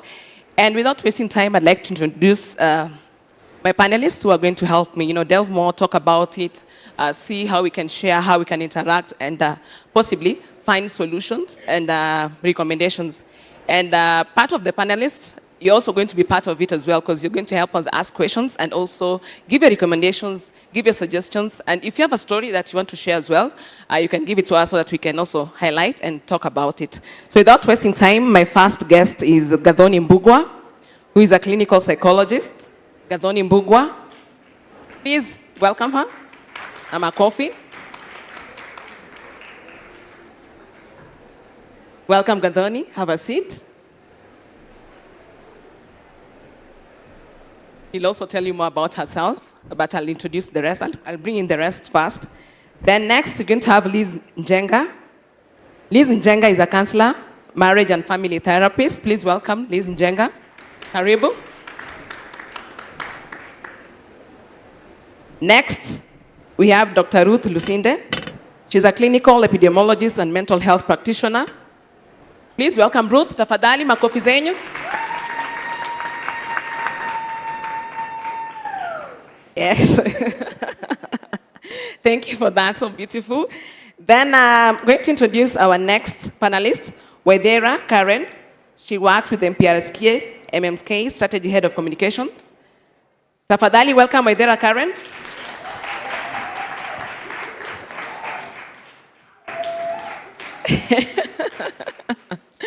So we were supposed to have Nini Wachira, but because of unavailable circumstances, she can't be with us, but the discussion still goes on.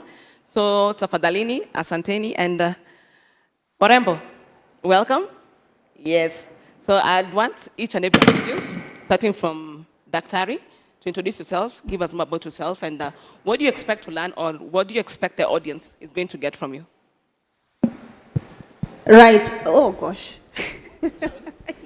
Sorry. Good afternoon. Good afternoon. I'm Gathoni Mbugwa. Thank you, Eunice, and my fellow panelists. I'm truly, truly excited to be here today. Mental health and mental wellness is my forte. So I'm a clinical psychologist and a certified wellness therapist. I'm the head of digital relations at Chiromo Hospital Group.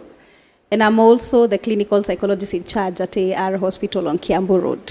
I'm a trauma therapist, a mindset coach, and above all the hats I wear, I'm a parent. That's my proudest hat. And I'm really happy to be here. To take part in this conversation that is so highly stigmatized. We need to change that narrative. Yeah. Thank you so much. Next, Ms. Liz. Thank you, Eunice, and good evening, or is it good afternoon? I'm excited to be here today. My name is Liz Njenga. I'm a counselor and a marriage and family therapist, currently on private practice, and I deal a lot with couples and young adults and adolescents. I'm very excited to be here to have this conversation, having worked in the media for some years, about 10 years, and having left and joined this practice. So just looking back and remembering how it used to be, I'm a mother of 4 children, and I think if I was still in the media, I don't know if I would have gone that far, but those are some of the things that made me leave the media, and I'm not saying it's a bad place to be or it's a place where you can't develop in family, but I'm just here to really hold this conversation and see how can we help people in the media and in the film industry just live their lives in a way that they are fulfilling their own calling, and even the professional side of their lives is also growing. So thank you so much, and I'm really happy to be here. Thank you so much. Next. Thank you. My name is Dr. Ruth Lucinde. I'm a medical doctor and a clinical researcher, and also a mental health practitioner. My research interests are in a lot of things, adult infectious diseases and non-communicable diseases. But I've found myself really interested in, mental health and how it intersects with other physical illnesses and even in our well-being and how we work. And one of the things that's very, very saddening is that we don't have a lot of data on how big a problem it is in our region. And it's one of the things that my current work and my future work really wants to bridge the gap on. So I'm very, very happy to be here. I'm very, very passionate about mental wellness and awareness. And, this is a very good panel to be in. Thank you. Thank you so much. Last but not least, Ms. Waidera. Thank you so much. My name is Waidera Karen. I am an award-winning integrated marketing and communication specialist. I am also in the entertainment business, which is actually very, very, I will not say chaotic, but which is very fast. Yes. So this is a great panel. I really would like to just hear everything and everyone, and I would want to invite everybody to just be able to give, because mental health is just not in one sector, but just all-rounded. So I'm really excited to be here. Just before you put the mic down, you're going fast. So you've worked in the entertainment industry and, entertainment and media, and you know how it can be. So what are some of these challenges, that can drive people in the industry into a state where they cannot balance their mental health wellness, they cannot balance their professionalism, and how does this affect them? What are some of the challenges that really drive people into getting to that point? Okay, so I've ideally worked in agency for quite some time, and one of the key challenges that I know we face is in terms of working long hours and giving this project and just not feeling it being returned back. So these are one of the few things that just make people go into depression and just coping mechanisms such as alcohol and drugs and other things. And also just feeling, I think most time people just feel a lot being overworked and underpaid as well. So that is also one of the challenges. And also our industry is also a fun industry. It's an industry where every day you're interacting with alcohol, you're interacting with music, you're interacting with entertainers. So it's a very fast-paced world, and it's very easy to get lost into such a world.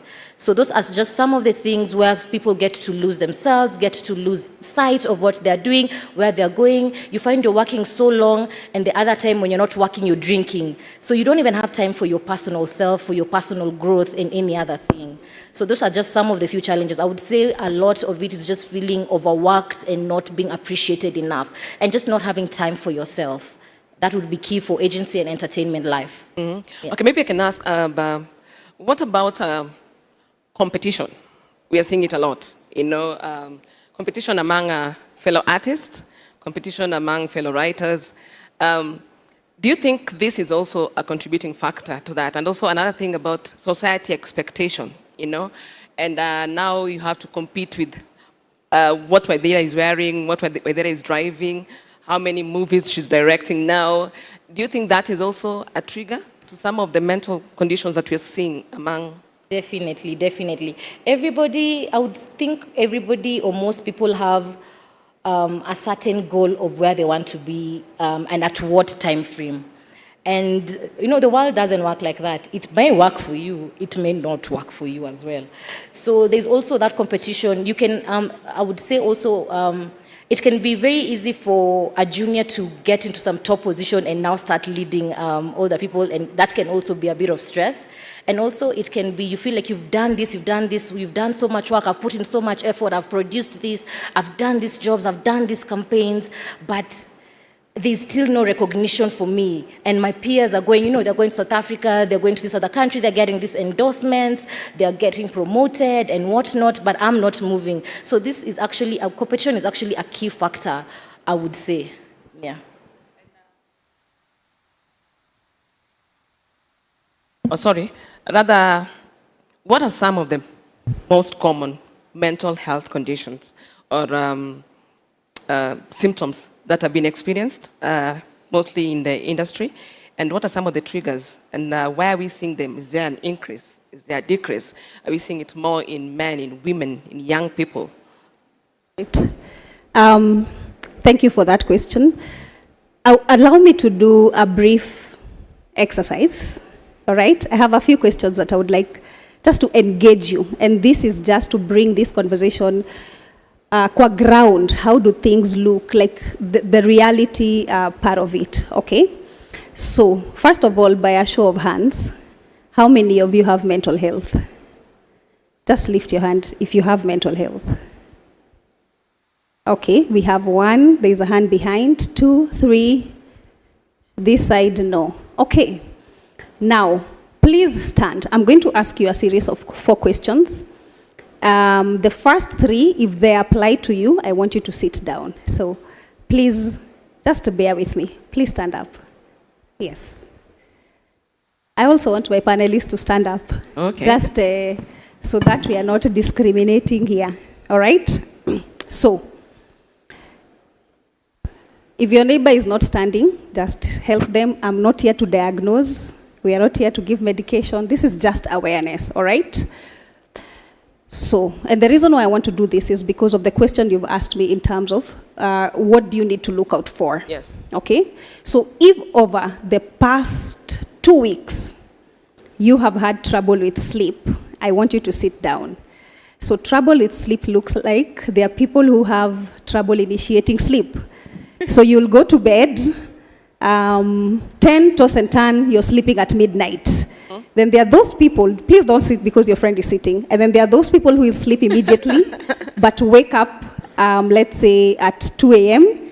And then they don't sleep until what time? Around 5:30. That nice usingizi, right? But you can't really sleep. Yeah. And then there are those people, you're asleep, but your brain is awake. You can hear everything that is going on around you. Okay? So if you're in any of those categories, sit down.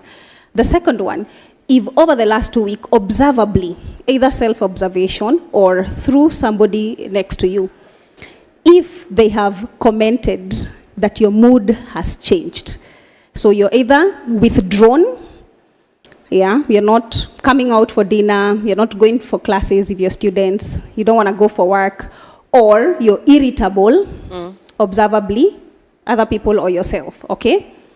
The third question, if you have had any stress, let me put a disclaimer because this is very controversial considering where we are as a country.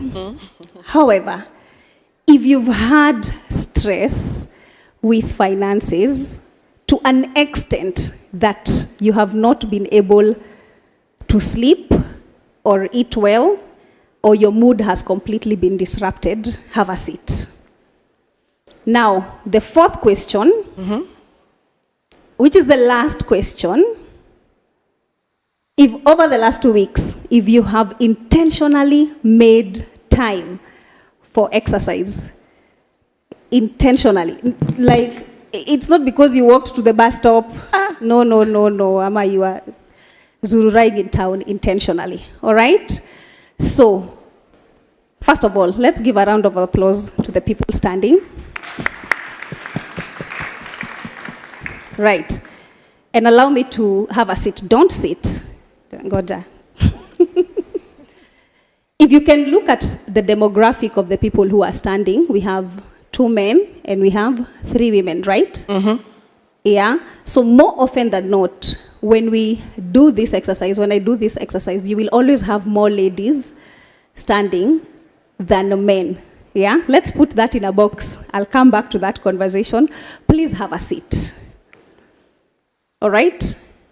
So, the reason why I like to ask that question, it's because when we're talking about mental health, when we're talking about mental illnesses, when we're talking about wellness, we usually imagine this is a conversation that belongs to some other guys, those guys who are in Chiromo or in Madare. But this is a good exercise to remind us that we are not an exception.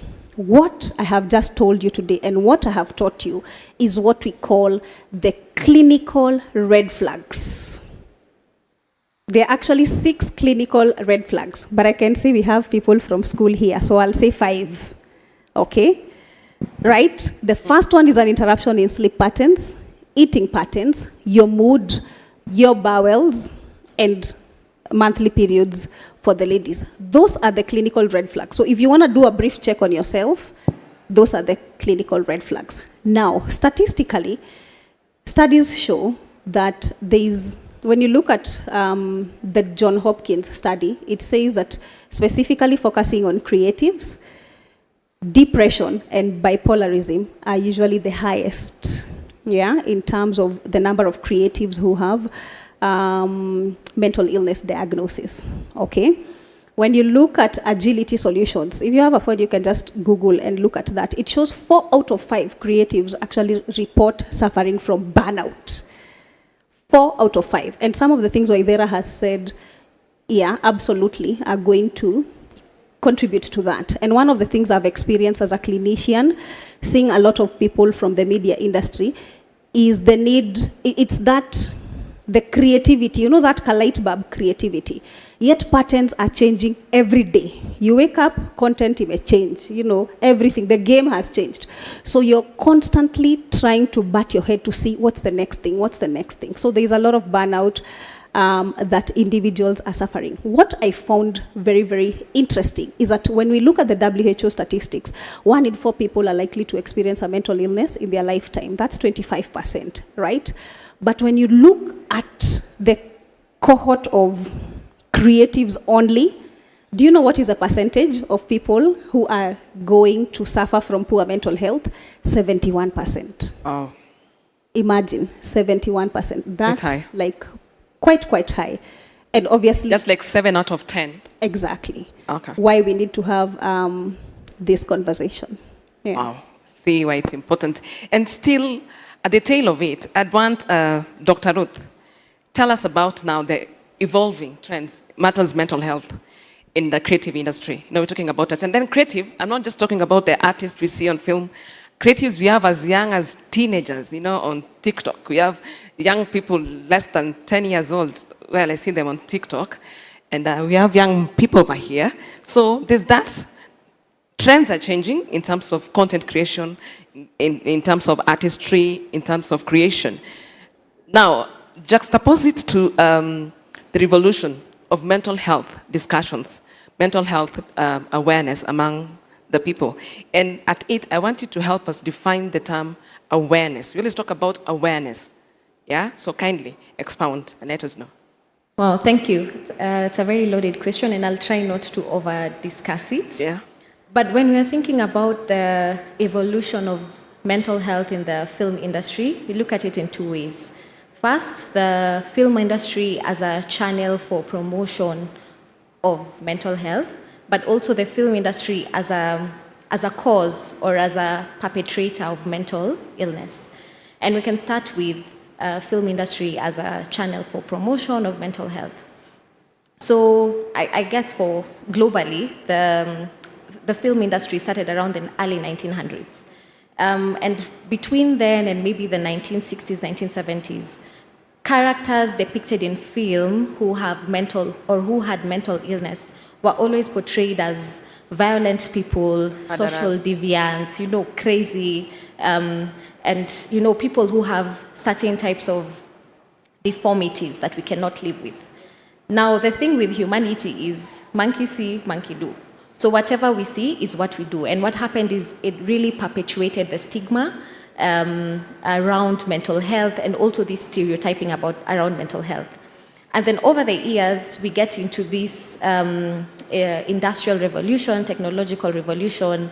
In the 80s, 90s, we had a lot of, drug and substance abuse, which was widespread, especially in the West.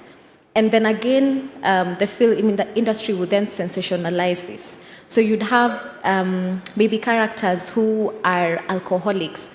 They are shown to really thrive in their alcoholism. Like a detective is an alcoholic, but he solves all the cases. Yes. You have this person who is in Wall Street and he's a financial analyst and he takes cocaine every day, but he makes the right decisions. And so we sensationalized drug abuse and substance abuse. And what happens is the industry also then allows its I guess actors or the people within it to be part of this world because it's what we're showing. Yeah. But the downside is when you become an actor who is now indulging in substance abuse, you're then shunned. So you're difficult to work with, or you're not fit for work. So then you're left outside with your device, onto your devices.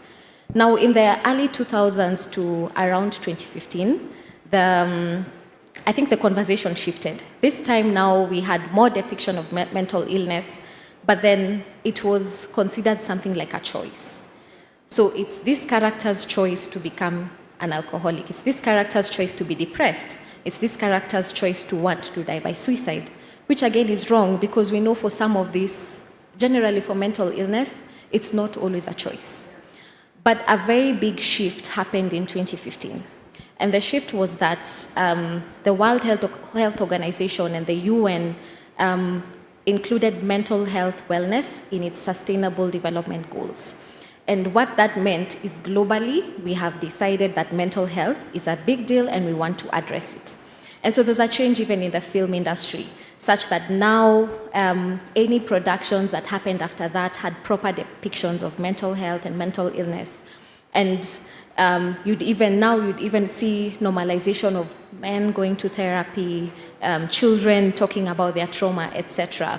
And as it's happening in the global West, it's also happening here locally. I think if you're very keen, you've noticed that in the past few years, we've had a lot of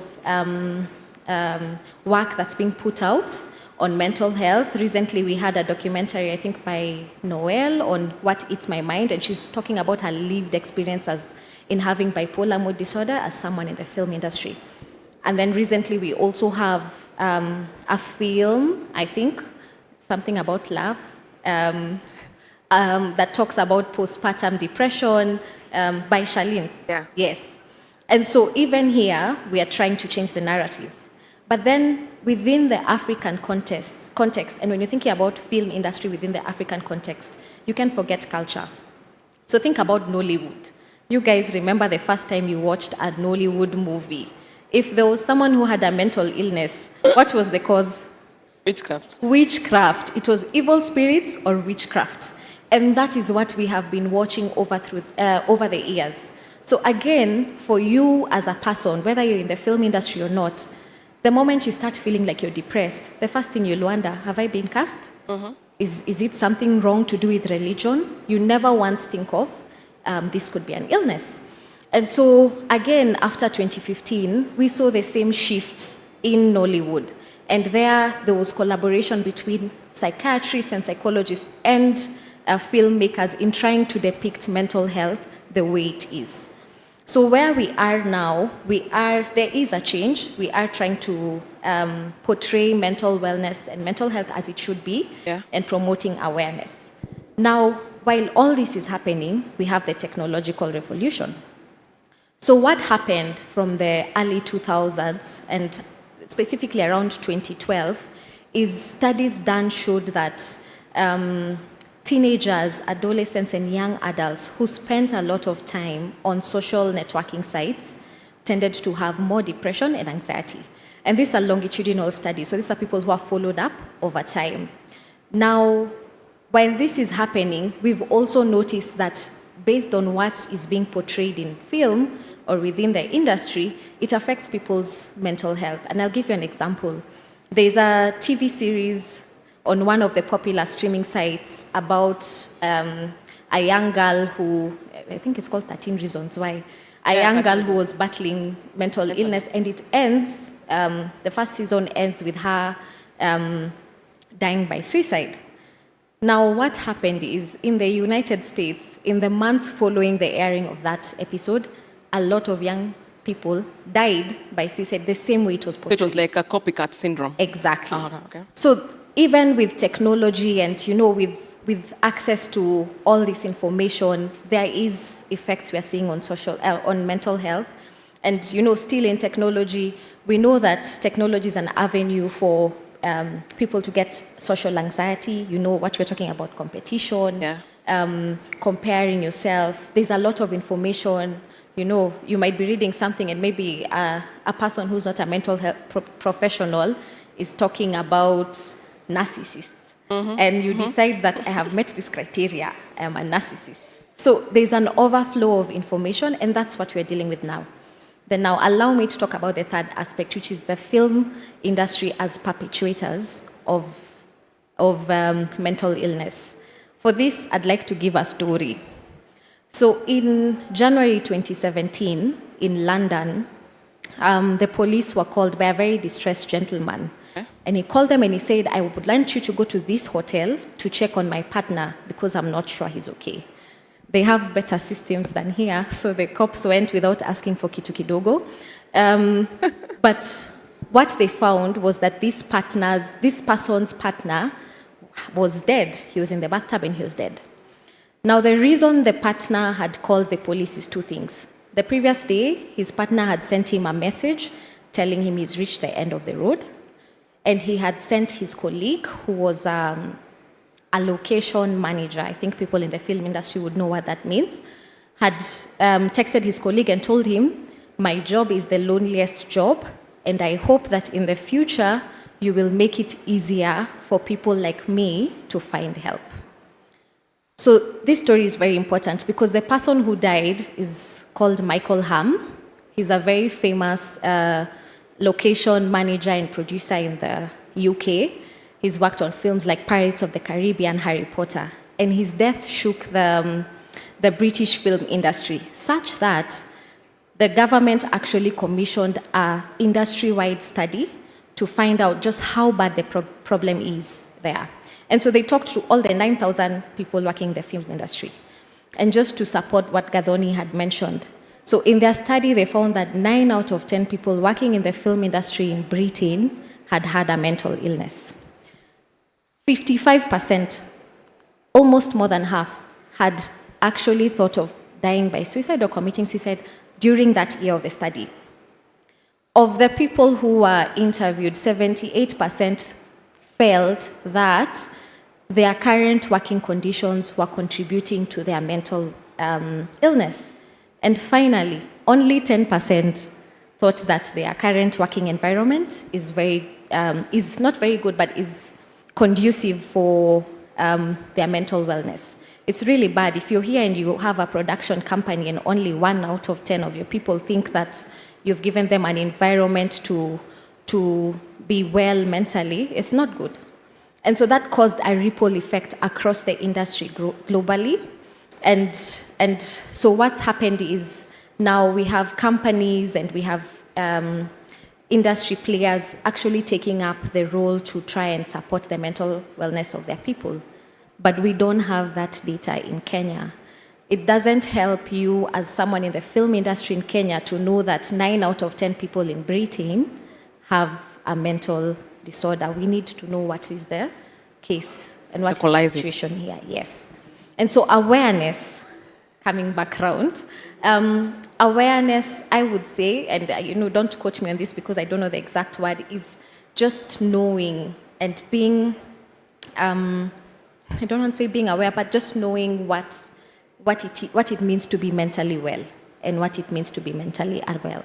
Okay. Yes. Thank you so much. That was an insight, and we've gone through history, and I know we've learned a lot. I know some of you here have your company, creative companies and all that. And while they're continuing to talk, you can write down questions you want to ask, clarity that you want to get. But all I want us to know as we're walking through this journey with the panelists, as Liz is, sorry, not Liz. Yes, Liz. Liz is also going to take us through the process of accepting. We've already been told what to look out for, the red signs, the red flags on somebody, your partner, your colleague, what they're going through.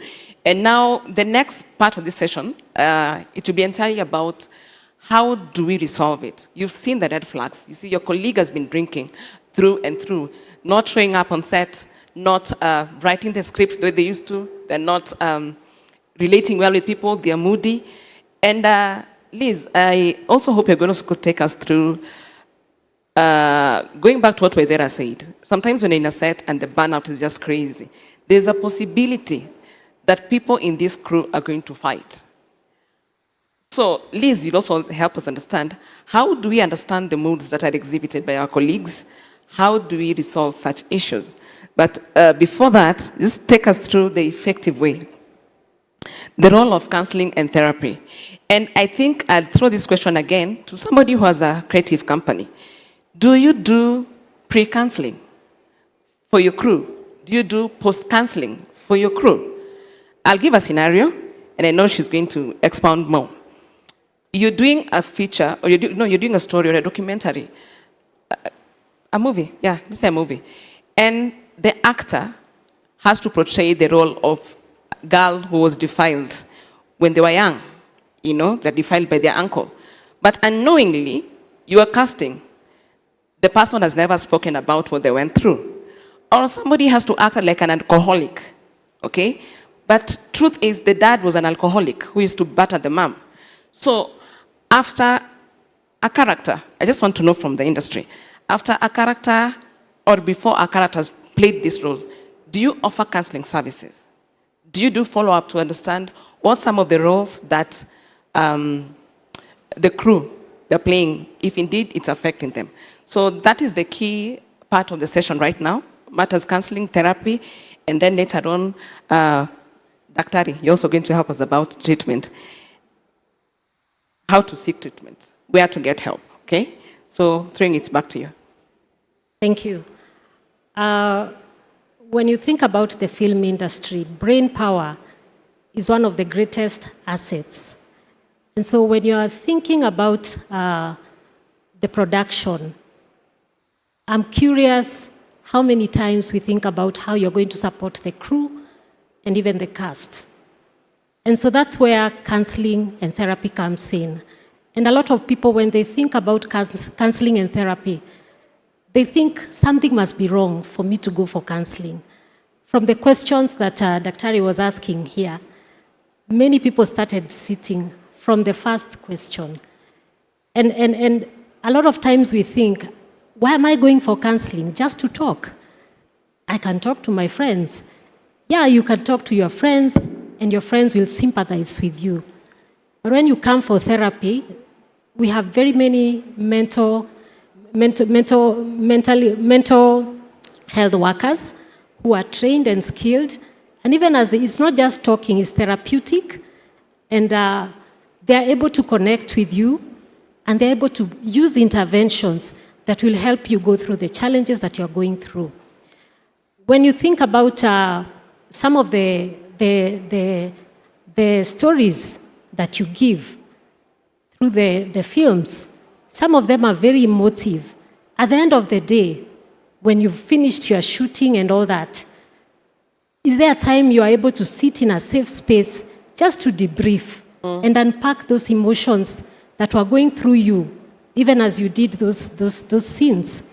So it's very important to even think of just having someone who, at the end of the day, can bring people together and help them to process the emotions.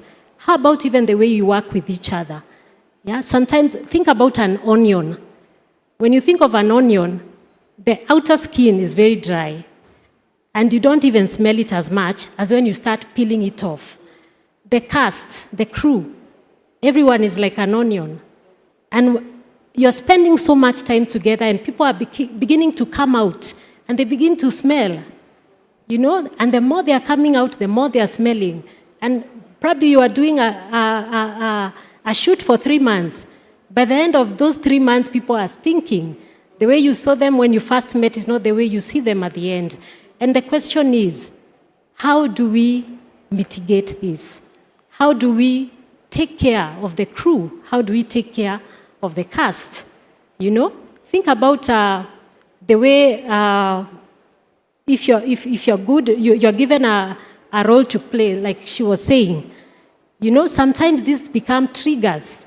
You know, and maybe you have gone through something traumatic, and you're supposed to go to do a scene that triggers those traumas.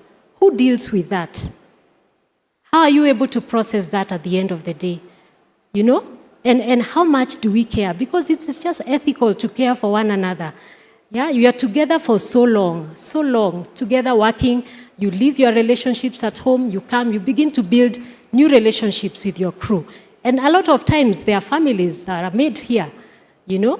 And the question is, it's okay to have families here, but what are the boundaries? How are we able to help each other and have healthy connections with one another and still work together? So it is really important to address these issues in counseling.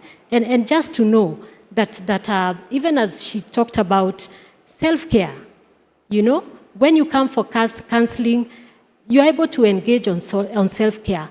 How do you take care of yourself? Sometimes maybe you took this role only because it was the only role to get you inside there. So what keeps you motivated? What keeps you motivated? Maybe you want to be a director, but you couldn't get that position. The only position you could get is just miking people, or, you know, and not to mean that is not important. But think about that person who has come in, and what they are doing is not exactly what they want to do. So this can be very stressful. It can make you very anxious. And at the end of the day, the motivation is not there. So when you are able to talk through this, someone is able to help you go through it, finish the 3 months, and still be able to deal with everyday stresses and just manage yourself. And we like looking at self-care as it's like a street fight where everybody has to fight for themselves. And when you're talking self-care, it means you're saying yes to yourself and you're saying no to someone else. That's not easy. That means you're stepping on other people's toes. So it's really important to think about counseling so that we are not having people going for counseling and therapy when they are at their very end, but through the process, from the beginning, from the time you are doing the auditions, you audition people, then you bring them, you want to know them, you let them do even personal therapy. Yeah, like when we do the counseling course, the first thing you do is go for therapy sessions yourself. Yeah, so when you have even the cast and the crew doing counseling sessions just for personal therapy to just deal with issues that they are coming with, then it means that even your production and even the work they are doing will be satisfactory. So just looking at the whole process and making sure that this becomes a big part of this industry, that we are caring for the mental wellness. Because as they say, your health is your wealth. If you don't have, and we also say that without mental health, there's no health. So if we are not healthy, then at the end, we will come, we do the production, we finish, and when we go, we hear something has happened, or we really don't even know each other very well. So for me, I would say counseling and therapy really plays a very key role in this industry. And I'm so glad that we are talking about this, and I believe going forward, there'll be changes. Throw it back to Medera. You're in the industry, you've worked with creatives. Before we go back to Daktari, Liz has explained to us the importance of therapy, why we really need the therapy. Could you kindly paint the picture of exactly what really happens? The journey through mental wellness in the workspace, and then why is it important? And then what should be done in terms of creating a safe space for people, right before it gets worse for them, to get to a point that now they have to skip Liz and go to Daktari, then after Daktari, now they go to Liz. What are some of the steps that we can do so that we can create a safe working space within the industry? So in terms of toxic workspaces, there's a lot that happens, and ideally, there's sabotage, there's competition, there's lack of empathy, and there's just so much that happens, not understanding each other. And this goes down to two ways: one from an employer, and two from your fellow coworkers. So in terms of employers, they should be, for me, I would advise them to give medical covers, that actually deal with therapy. Therapy is very important. Let me tell you, therapy is nice. Therapy is, it doesn't mean, for me, it doesn't mean that you're sick. It doesn't mean that you're going through something. It just means that because every single day you're going through something, so you're processing a different type of emotion. Yeah. So you don't even understand what it is. Today it can be joy. So somebody will ask you, why is this making you happy? Or why did this make you sad? It doesn't mean, you're sick or anything else. So therapy is something that should be part and not just for any filmmaker, but just anybody in general, whether a mother, a wife, a doctor, anybody, a student. It's a good way to just process your emotions every single day and just be in tune. So for me, when it comes to employment, first things first is definitely, in fact, before I go to the medical cover, for me, first things first, even as a human being, is always extend grace and empathy. That is the first thing you need to do. Anybody here, today you may just come and talk to me and I'll just be so rude, and you're wondering, okay, what is wrong with this rude girl? But maybe asubuhi, I did not have money to come to this place, or yesterday my husband beat me up, or we do not know what somebody is going through. So first things first is always extend the next person grace and empathy. And that comes, whether it is your employer, whether it is your employee, whether it is your friend, whether you're in a set, whether I just treat the next person as a human being. Secondly is now in terms of course, what I'm seeing is let's provide medical cover. Have you guys, I don't know who has watched Billions here. Has anybody watched Billions? Yeah? Did you see Billions? They actually had a therapist inside the office. Wow. So that in case when the stocks are going down or you're not performing, they'd be like, okay. And of course, it is confidential. That information is not going to your employer. They'll probably just advise in a low-key way, but there's absolutely nothing that you share comes out of that door. Okay. But you see, it enhances your performance. So for me, I don't know if that would, in fact, in the entertainment industry, if having a therapist just on board, a counselor, just a paid counselor, you guys every week, once a week, go.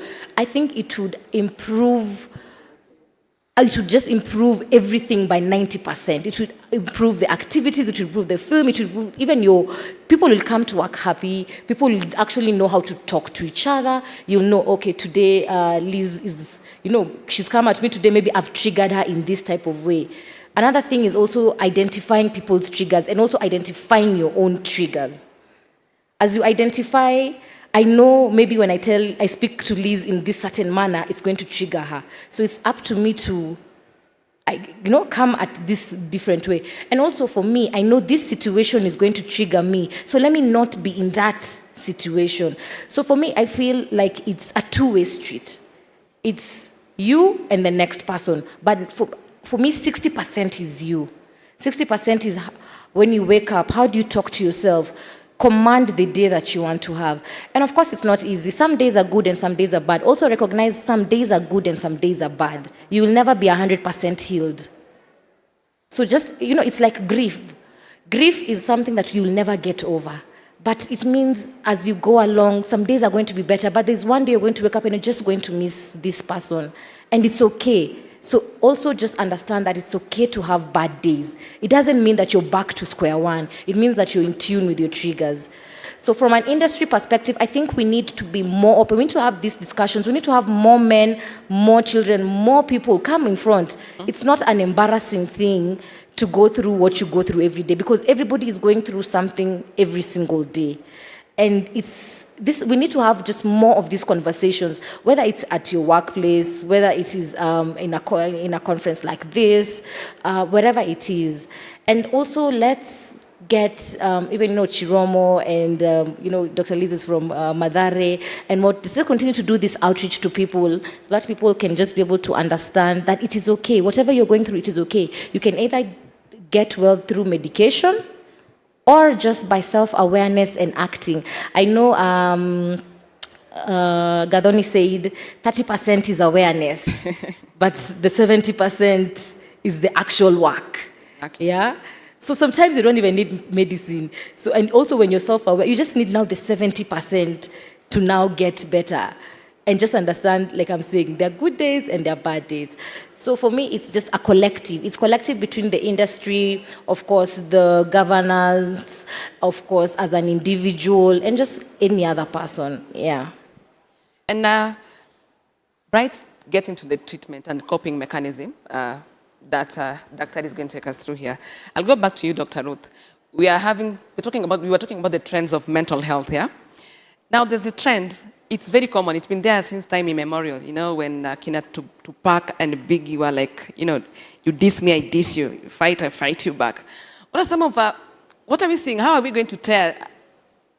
How are we telling the society when, like I see most of us in the creative industry, when I fight with one artist, I'll go on social media, I diss them, I insult them, I post nasty thing about them. What are the dangers of doing this? Not only to the person posting, but the person they're posting about. Yeah. Okay. I think it comes down to our discussion on, film industry, technology, and social media as a driver of mental illness. So what social networking sites and social media does is it gives people a voice, people who would have otherwise not had a voice.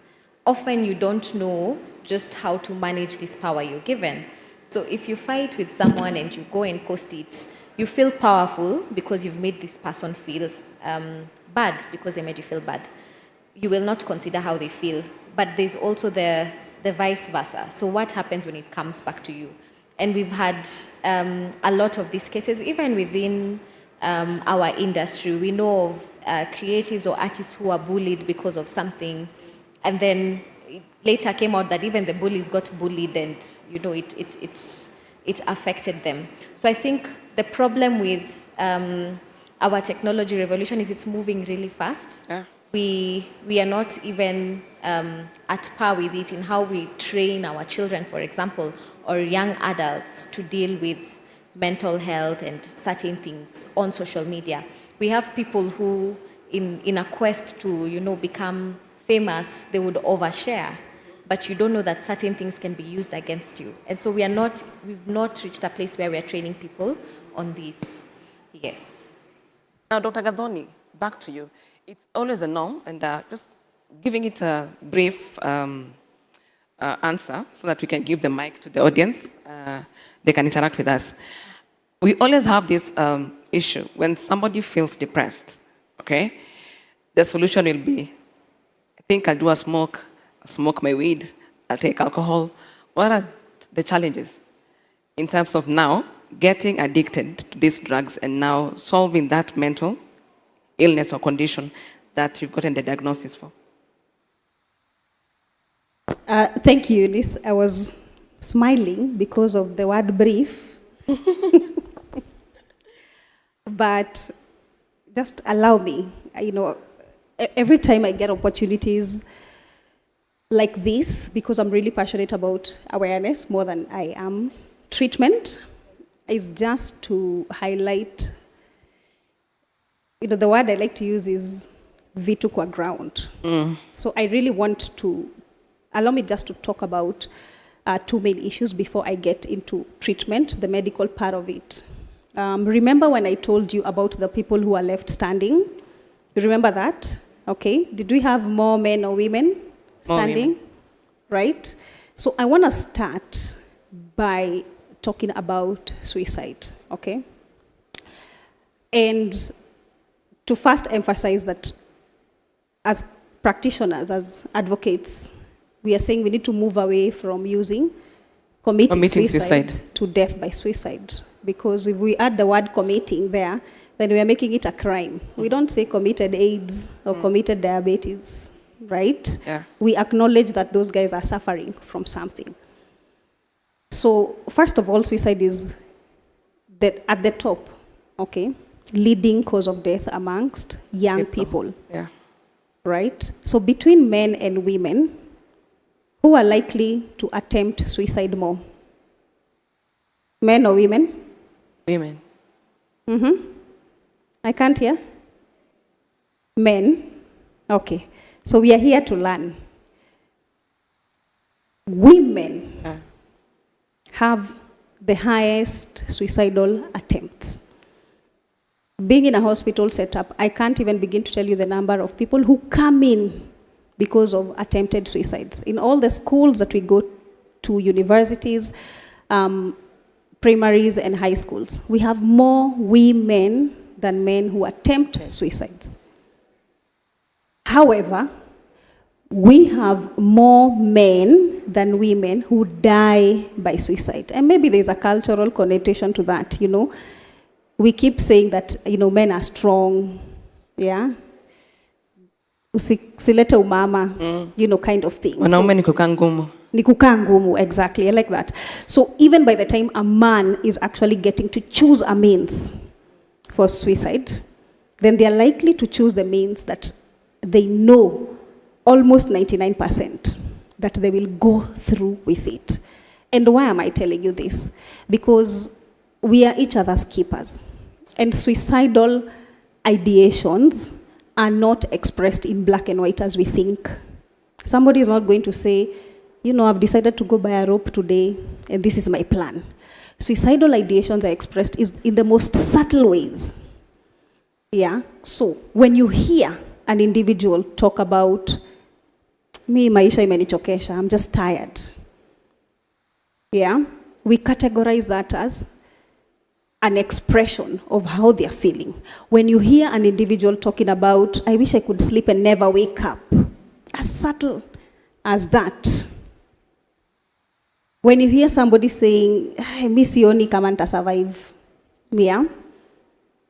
And on that note, the three major causes of stress that trigger mental illnesses, at the top of the list is finances, relationship issues, and work pressure. If you have 2 out of those 3, you're 4 times likely to trigger depression. Imagine, yet these are things that we interact with every single day of our lives. And when Waithera mentioned about me talking about 30 to 70%, that was in reference to self-awareness. We're talking about self-awareness. And I was telling them it's not enough just to be self-aware. A lot of people say, mi niko self-aware, najijua. That is not enough. It is only 30% for you to know I am suffering. 70% is the action. The second thing I want to talk about is adverse childhood experiences. A lot of the times when we see people depressed, anxious, the dysfunctionality, the alcohol and substance abuse, I'm telling you guys, that is the end result. And wellness is actually pushing the conversation from focusing on what's wrong with this person, from focusing on the labels and the diagnosis, to asking the question. And even as employers, you need to ask the question, what happened to this person? How did they get here? And we are acknowledging that even if things happened 20 years ago in your life, in your childhood, there was some form of dysfunctionality, neglect. Yeah? And you know, trauma is assessed as if you see it directly happening, if you hear it. Okay? So for those people who could have grown up in a domestic violence issue and you never saw your parents fighting, but you had the commotion, that is equally strong enough to cause you some form of trauma in adulthood. Okay? And of course, if it's happening directly to you, so it's to you if you observe or if you hear adverse childhood experiences. And this is just to caution each and every one of us. We need, and we've heard the statistics, we've heard the history. It's just to ask yourself that question. How am I actually doing? Can I go and seek help? Not when it's worst case scenario. By the time you're already not sleeping for 3 days or talking to yourself, it's already too late. Yeah, from a wellness perspective. Yeah. And before treatment, I just want to say, we usually express ourselves in certain ways. There are 3 anger styles. And I want you to literally assess yourself today and see, where do I fall? The first one is acting out. This is a category of people who, I don't know if you've ever heard of somebody saying, tunamaliza hii kesi hapa, tulali, kind of a thing. Yeah. If you're driving and you're caught by a cop and you have an acting out kind of a person, you start telling them, let me handle this, don't talk, because they'll get you into trouble, right? Then we have the people who use displacement. Yeah, so these are people who project their anger on something or somebody who is less likely to harm them in the same equal measure. So kama kuna stress nyumbani, you take it at home and vice versa. And the third anger style is usually burying. Yeah, so for one reason or another, maybe that person doesn't know how to express themselves, or they just, they feel like it's too much work to address such issues. Where the community is concerned, we usually look at the acting out person, yeah, they like drama. And then we look at the person who buries as the nice person. They don't like drama, they don't like issues, right? But in our psychological world, the person who is more likely to actually get a mental illness is the burying one, as opposed to the one who acts out. And I'm just trying to say that just because somebody is quiet, just because somebody does not express stuff, it doesn't mean that they are not hurting. So if you know somebody either went through a bad heartbreak, or they're having trouble at work, or they had a heavy childhood growing up, that is enough to actually prompt you to want to create a safe space for that person. Okay, so where do you get help? Even before we get to the medical, because the model has changed today. We don't jump into giving people medication. The first thing is, we know how to measure your blood pressure, okay? And all those things. So I don't know if you guys have some bookmarks. Let me see. Are there any bookmarks you have? Can you wave the bookmarks? Yes, okay. So those bookmarks actually have screening tools that you can engage in a self-assessment. So if you're in this crowd today and you're wondering, could I be depressed? Nowadays I'm sad, I easily cry, I've been withdrawn. Do the patient health questionnaire. Do the one for anxiety. We've talked about substance use. Do the one for audit. And know from today, where do you lie? And it's completely anonymous. Nobody is going to know.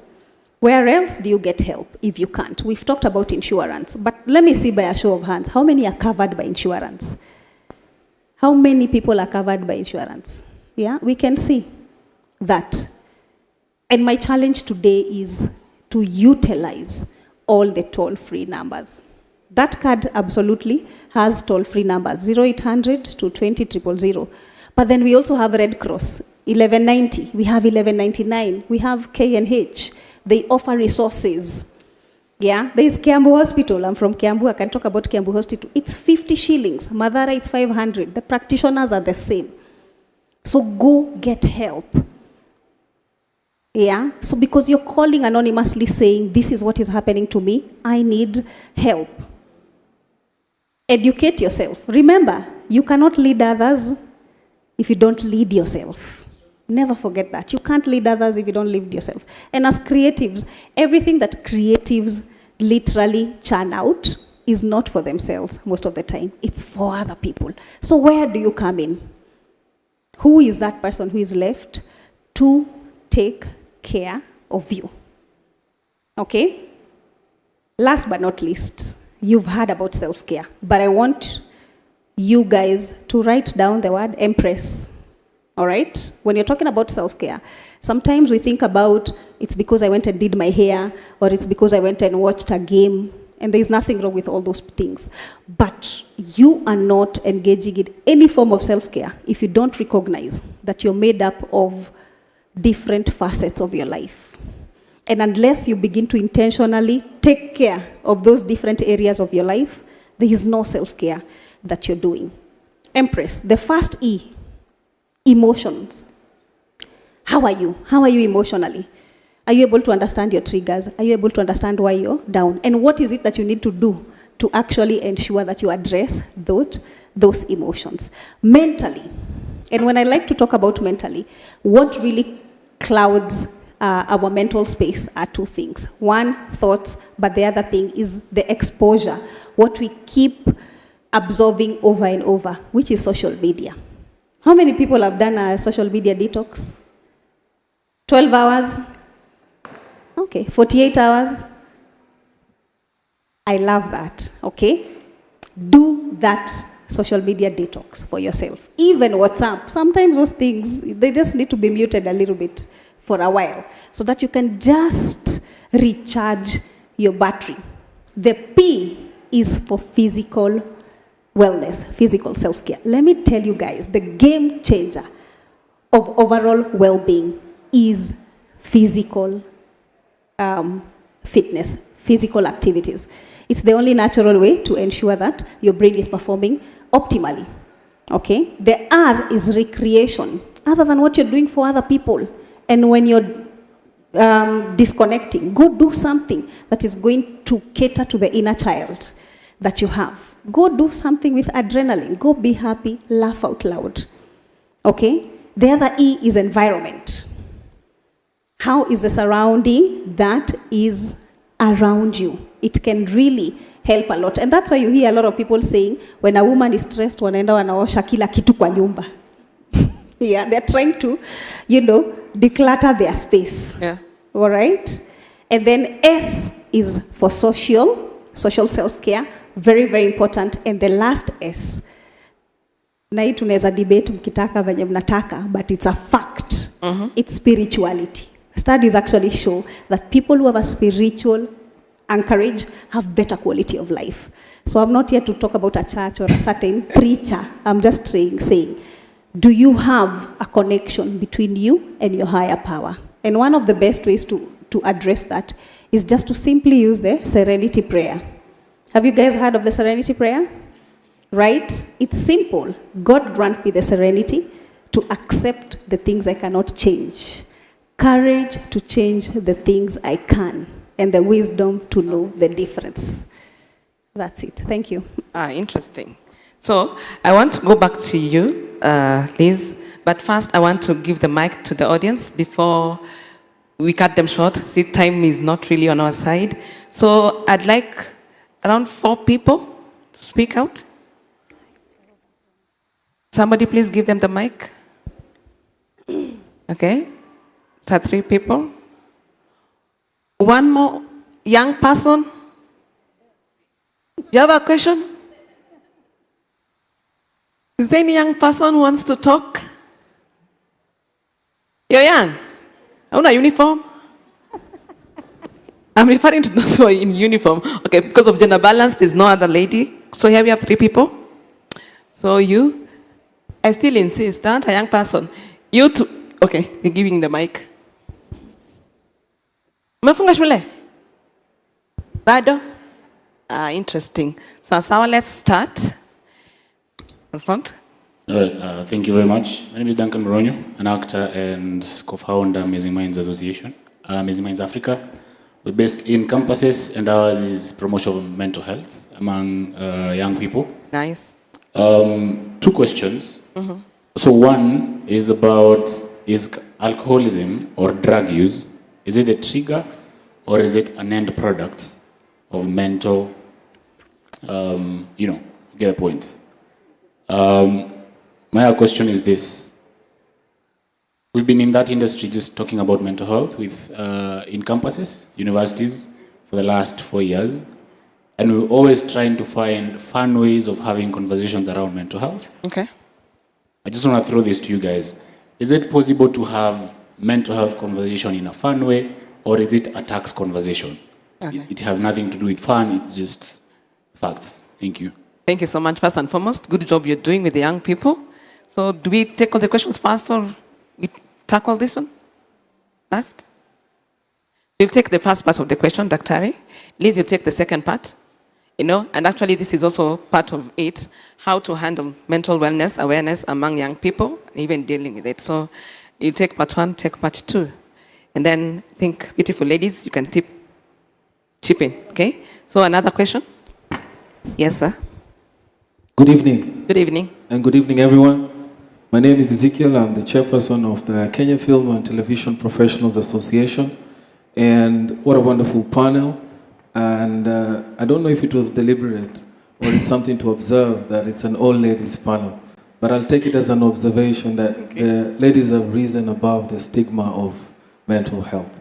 Now, the creative industry, and if I pay attention to the film industry, is very unique because the process of creation really rotates around dopamine. Mm-hmm. You have 2 coins of the divide. The first side is what you call the reward system. Anybody who creates wants to feel nice about their end product. And when they don't feel nice about their end product, it messes around with their dopamine. Okay. The other half of the divide is when they don't get feedback and validation from the work that they have put out. Sure. And if you take those 2 big scenarios, what we are observing in our industry is that people like us in Nairobi, Mombasa, and maybe Eldoret are very fortunate because we can have such conversations, that we have access, that you can be next to someone who will tell you you need therapy. Yeah. And here's a WhatsApp number of somebody. Mm-hmm. But we make a very small fraction of our industry. But we overlap because everybody works around the country differently. Today we work in Mombasa, tomorrow we'll be in Turkana. So my big question is the push or the awareness creation around creative seeking mental health is it creating a new stigma within the sector where there are people who feel like these guys are able to access this mental health care and we can't? Because there's definitely need to level up with the entirety of the creative sector. So my question to you is there a deliberate approach? I know everyone in the panel is from different sectors, but it's something you can think of to figure out a clever way to level up so that the creative in Mombasa, the creative in Nakuru can have, even if it's not the same, but can have opportunity to interact with these solutions. That's my first question. My second question is to the clinical doctors. You've dealt with cases, and I will speak very boldly and openly. As a leader of KFTPA, we have suffered losses where death has occurred by suicide. And when we look into that, the unique stressors come back to finances and all these other things. However, there has never been a deliberate effort to integrate within our operations as production companies mental health in our ways of working. So is there a way you can define programs or stakeholder engagements with the people who employ? These are producers and production companies and commissioning companies, so that we can make silent and written laws of how we work with each other and develop that problem to scale up through the other places in the country. Thank you. Okay, thank you very much. Kindly, for the rest, let's make our questions brief, to the point. So question 1, Waidera, you'll take it. Daktari, second one, us as well. Then, who is that young person? Oh, young person, okay. Make your question brief and to the point. Where's the mic?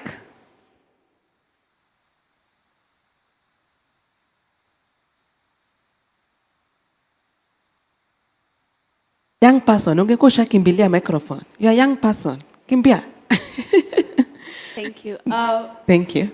Hi, my name is Faith.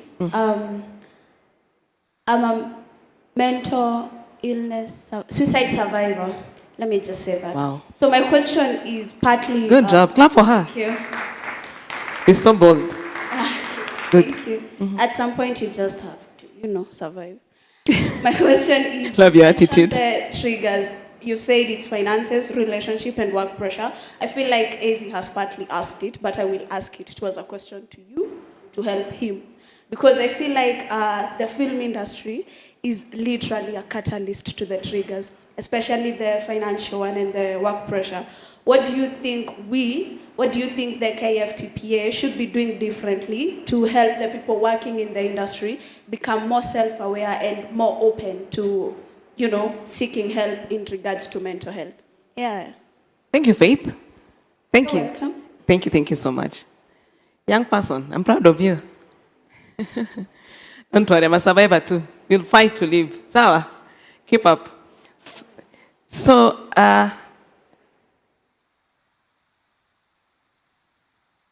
you have a question? It's already been asked. You raised your hand. Yeah, do you have a question? Okay.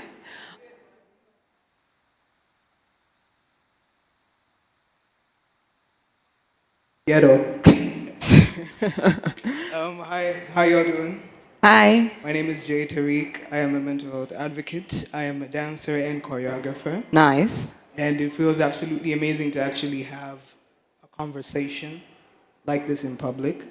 And I had questions, but I feel like you guys have some heavy questions on the side. So I could say something because I am an entertainer, and I do love how it feels to give back to people.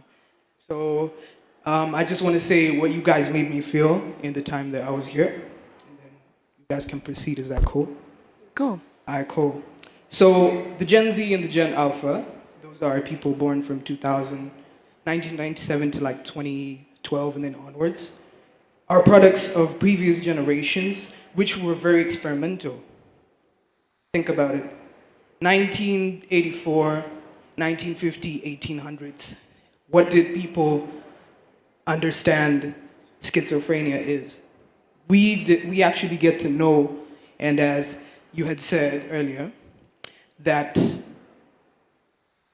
we are privileged, like where we're at. So shout out to you if you're a suicide survivor. Shout out to you if you're thinking about, snap. Good job. I'm feeling so much. Let me keep this brief. Kindly. They relate to us, but they won't let us be us, which is just a younger them in a different time. Parents need to make safe spaces for their own children. And yeah, I don't want to trigger nobody, but all of you are appreciated, and I'm glad that all of you are here today. Thank you. Thank you so much, and thank you for your kind words. Please clap. You get him a coffee. Sweet word. Thank you so much. Thank you. All the best. Another young person, the last one now, in uniform.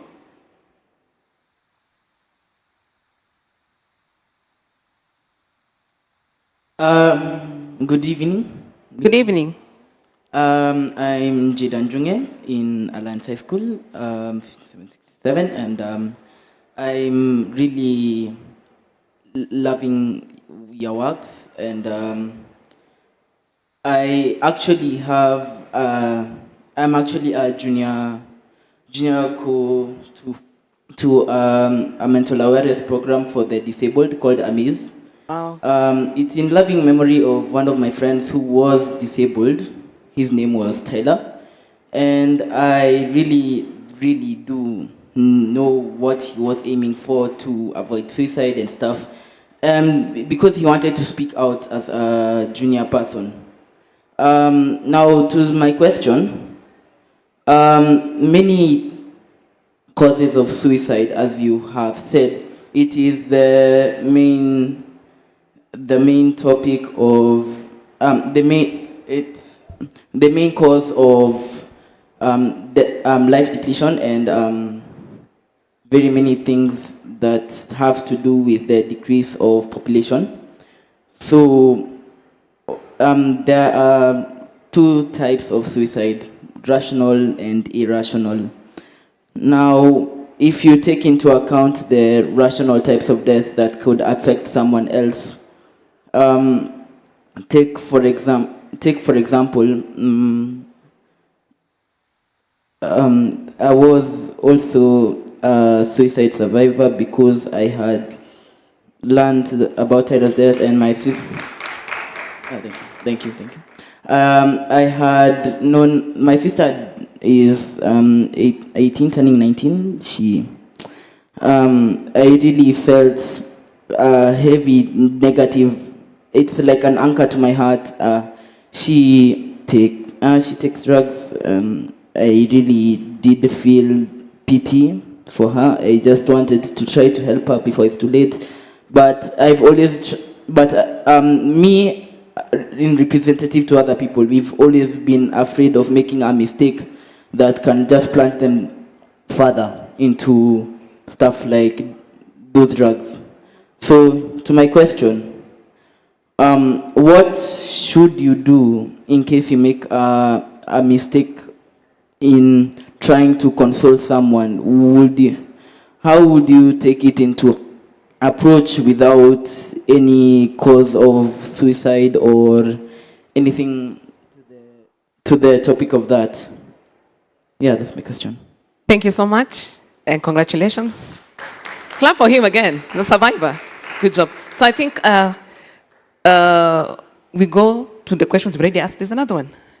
Okay, make it brief, Kabisa. Extremely brief. So I think, Liz, you'll take that on how to... Good evening. My name is Marianne Akinyinungo. I am an actor. Generally speaking, trauma and mental wellness in regards to memory lapses, there is a connection there. And especially in regards to memory lapses, can therapy reverse that? Okay. Just that. And also there's something Gadoni mentioned about the rates, 50, 500, in different institutions. Yeah. If you would just repeat that again. Of course. So in her rejoinder, she's going to give you the toll-free numbers where to seek help. She'll repeat that. And I believe those people do not have the bookmarks will be given. So kindly also reach out to her. She has plenty of them. So while you are away, there's this... There's the new concept, and you'll make it as brief as possible, How can you make the film space industry safer for young people, okay? People who are consumers and people who are also content creators, because we had very nice young people here, survivors of suicide, and we want to see how we can, use it as a tool that is effective enough, because initially you told us that it's destructive at some point. Now we're going to start with Edera about the challenges that we're facing. From the question that was thrown by, remind me your name? No, him. Me? The chairman. So, that acronym is too long. So, talking about the challenges that you're facing, and then tie it with how we can extend this to, let's say, a content creator or a film director in Turkana, Samburu, in other areas. Karibu. I personally feel like the CEO should have answered this question in terms of what yes. You have an answer. I personally feel like the CEO should have, this is the CEO from the Kenya Film Commission, so I'll just let him speak. Okay. Thank you. Good evening, ladies and gentlemen. Good evening, sir. Actually, I want to throw back the challenge to the chairman that we as Kenya Film Commission, we should work together with yourself to come up with a toolkit that will condition all producers that health issues are a mandatory element that we must be able to actually address as far as these issues are concerned. So as part of the filming guidelines, we must address the issue of health. I think that is the solution I wanted to give. Okay. And then maybe before you sit down, there's the other proposal in terms of including or involving other stakeholders. There's a proposal of, working with the likes of Daktari here to have a team that can help, or even working with Liz, have a therapist.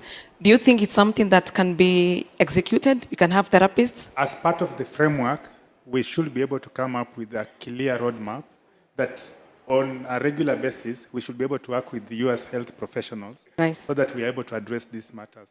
Not like a one-off, but as a continuous element. Nice. Good job. Sante Sana, thank you so much. Now, back to, you can take the question next. It was the first question that you asked. Yeah, please be brief. I'll be brief. Yes, please. I was just going to say that we sign what we call employee assistance programs with organizations. So we are actually open. I was hoping Beryl is here somewhere, who is in charge of corporate, but we actually did come with her. I look at creatives the same way we look at our Olympians in this country. Yeah. So with the partnership we have with the National Olympic Committee is that we get access to work with each and every one of them on an individual capacity. Okay, so once the MOU is signed, then we know these people can reach out to this pool of psychologists, not just to them, but also to the family, because you don't exist alone. Yeah, you exist amongst a community. So that's something that we can look into. I think this was the chairman who asked in terms, was it the chairman who asked in, no, it was Duncan who asked the question about substance use. So there's usually the question of what precedes the other, okay? There's something we call a dual diagnosis or comorbidity. So we have cases where, because somebody has been abusing drugs, actually the younger you are in terms of the onset of using, and when I say drugs, I'm talking about cigarettes, Mira, I'm not even talking about cocaine and heroin. No. That's those basic ones. Then you find that those individuals to mental illnesses later. And the NACADA statistics actually show the onset today of drug and substance abuse is 9 years. Yeah. So imagine if you start that at 9 years, by the time you get into such a high pressure environment, then you're much more vulnerable. So there's the drugs that induce mental illnesses. Alcohol in itself is a depressant as a substance. Okay, so the more you drink it, it might seem to work like short term, to be honest, that's why people take it. But the long term part of it is that it actually impairs the ability of the brain to be able to resolve its own issues. It actually impairs what the chairman talked about, the reward system. Yeah. But truthfully speaking, there are a lot of people with undiagnosed mental health issues that are trying to cope. And to be very, very honest, even as a practitioner, I don't even try to dogmatize substances. You don't know why that person is drinking or smoking. Yeah, there is something that they are really trying to cope with. And my question usually is to be careful in the sense of, as you're using this tool to cope, is it helping you be better, or is it making things worse? There's a famous quote that says, the problem is not the problems. The problem is the attitude you have towards the problem and the coping. Yeah, that's Jack Sparrow, for those of you who are millennials. Anyway, yes, okay. So, of course, you're going to have underlying problems, but then how you cope can actually make it worse. And when you come to a clinician, we need to actually distinguish which came first, so that we are able to create a treatment plan that will really focus on the best possible way to treat you. And then the question of memory, the brain is designed to protect you. Children have higher defense mechanisms than adults. I don't know if you guys knew that. Yeah. Yes, a child can go through rape. They didn't go to school, they walked kilometers. For those of you whose parents tell you that they walked 10 kilometers in the rain, they survived. Yeah, children have higher defense mechanisms than adults. But as you begin to transition, especially from 16 years, from 14, 16, and early adulthood, the defense mechanisms go down to pave way for the body to develop physiologically. So in layman, you'll hear people saying, mtu change. You know, the way you used to be such a good kid, the way you used to be clever. But we are not asking what happened to this person. So because of that, because of those defense mechanisms, you'll find that if somebody has suffered trauma, they are missing a gap in their life. They really cannot recall. But as you continue growing older, this information begins to seep slowly by slowly from your unconscious to the subconscious to the conscious. Yeah, then all of a sudden you wake up one day and you're flooded by all this anger, emotions, and you don't really know, who this is or whose body you are in. Yeah, so can that be reversed? I think intense therapy is very, very important. Sometimes I usually ask people, do you really want to go back there and unearth? Because there are specific trauma treatments like EMDR that can open up that channel. But sometimes there's a reason why that is blocked in the first place. So it just depends on your mental resilience, because when you open up that channel to an individual, sometimes you could make it worse for them. And that's why therapy is very heavy. I usually tell people when you're going to therapy, it's not going to be a walk in the park because you're reliving those moments. Yeah. So. Thank you so much. So to Liz, also briefly, you were to take us through, matters to the consideration to take into consideration, and you're tackling mental health among the youth. And I think you're going to tie it with the questions that they posed. Like you said, how do I make sure that while I'm helping somebody else, I'm also not putting myself in pain or in danger? So kindly mark them.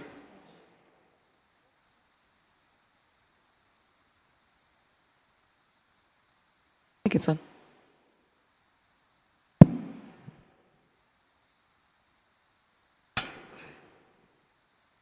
Let me answer his question first. He asks, how do you help someone without making them go through the whole process of suicide? And we take suicide very seriously, whether someone is joking or not joking, because we don't know. So when you hear someone saying, like she mentioned a few things that people say, like, I want to go and never come back. I wish I was not here. I don't even know why I'm here. Subtle talks like those. You want to take it very seriously, and you should not even worry about you'll do something that will make them. Your worry should be, what if you don't do something? Yeah, and the best thing to do is to know that when someone is talking like that, first of all, they are sick, they are unwell, they are at the very end of their depression, because it's depression that pushes you to those levels of wanting to go.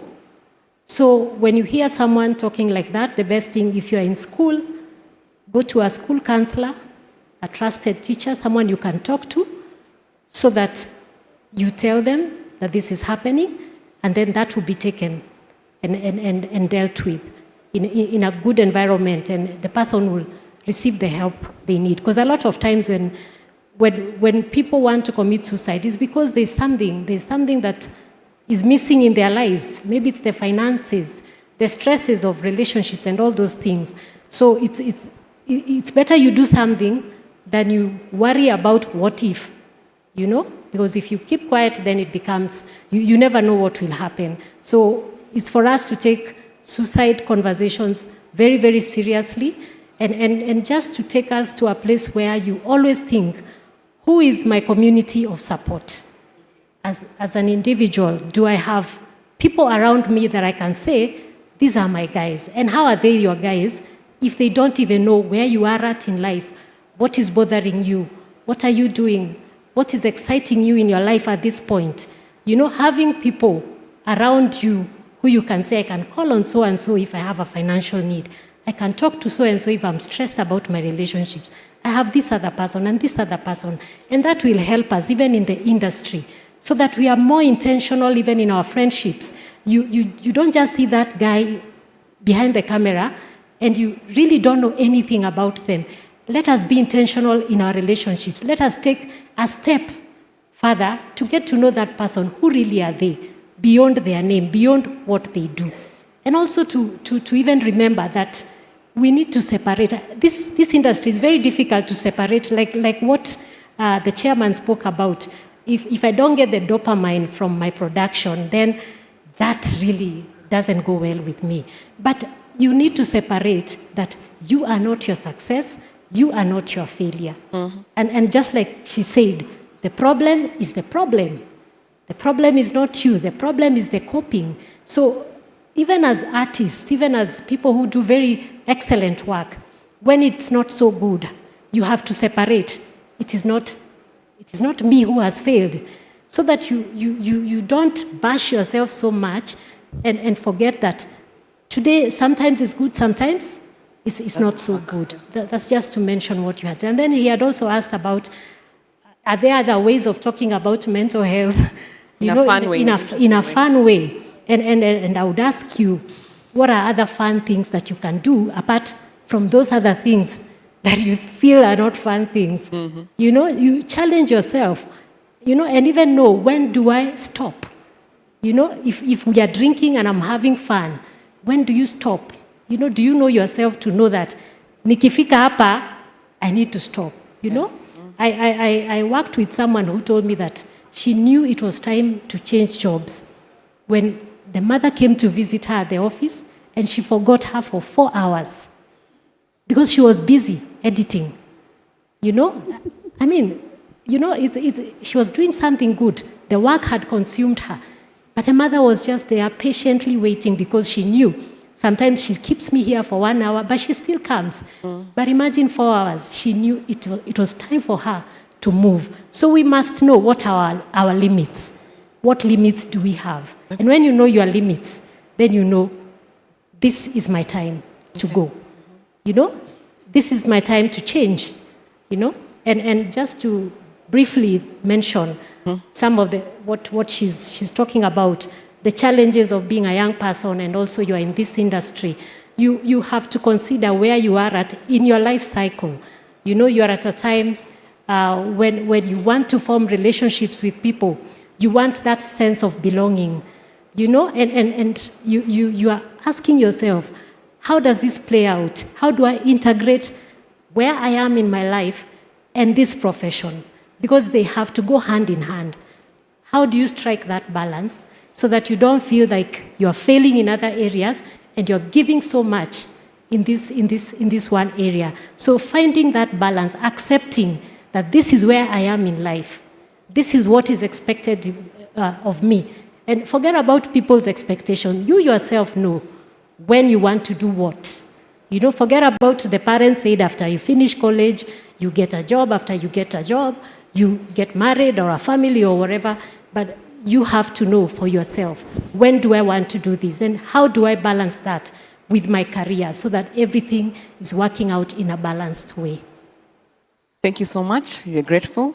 Briefly, so that now we can close this chapter, and I'm going to give my panelists, each and every one of you, strictly, I underline strictly, you give us the closer, give us what are some of the recommendation proposals that you can give so that we can, at least we've talked about everything, so we need to give a solution. What do we expect, as in, what do we want in the long run?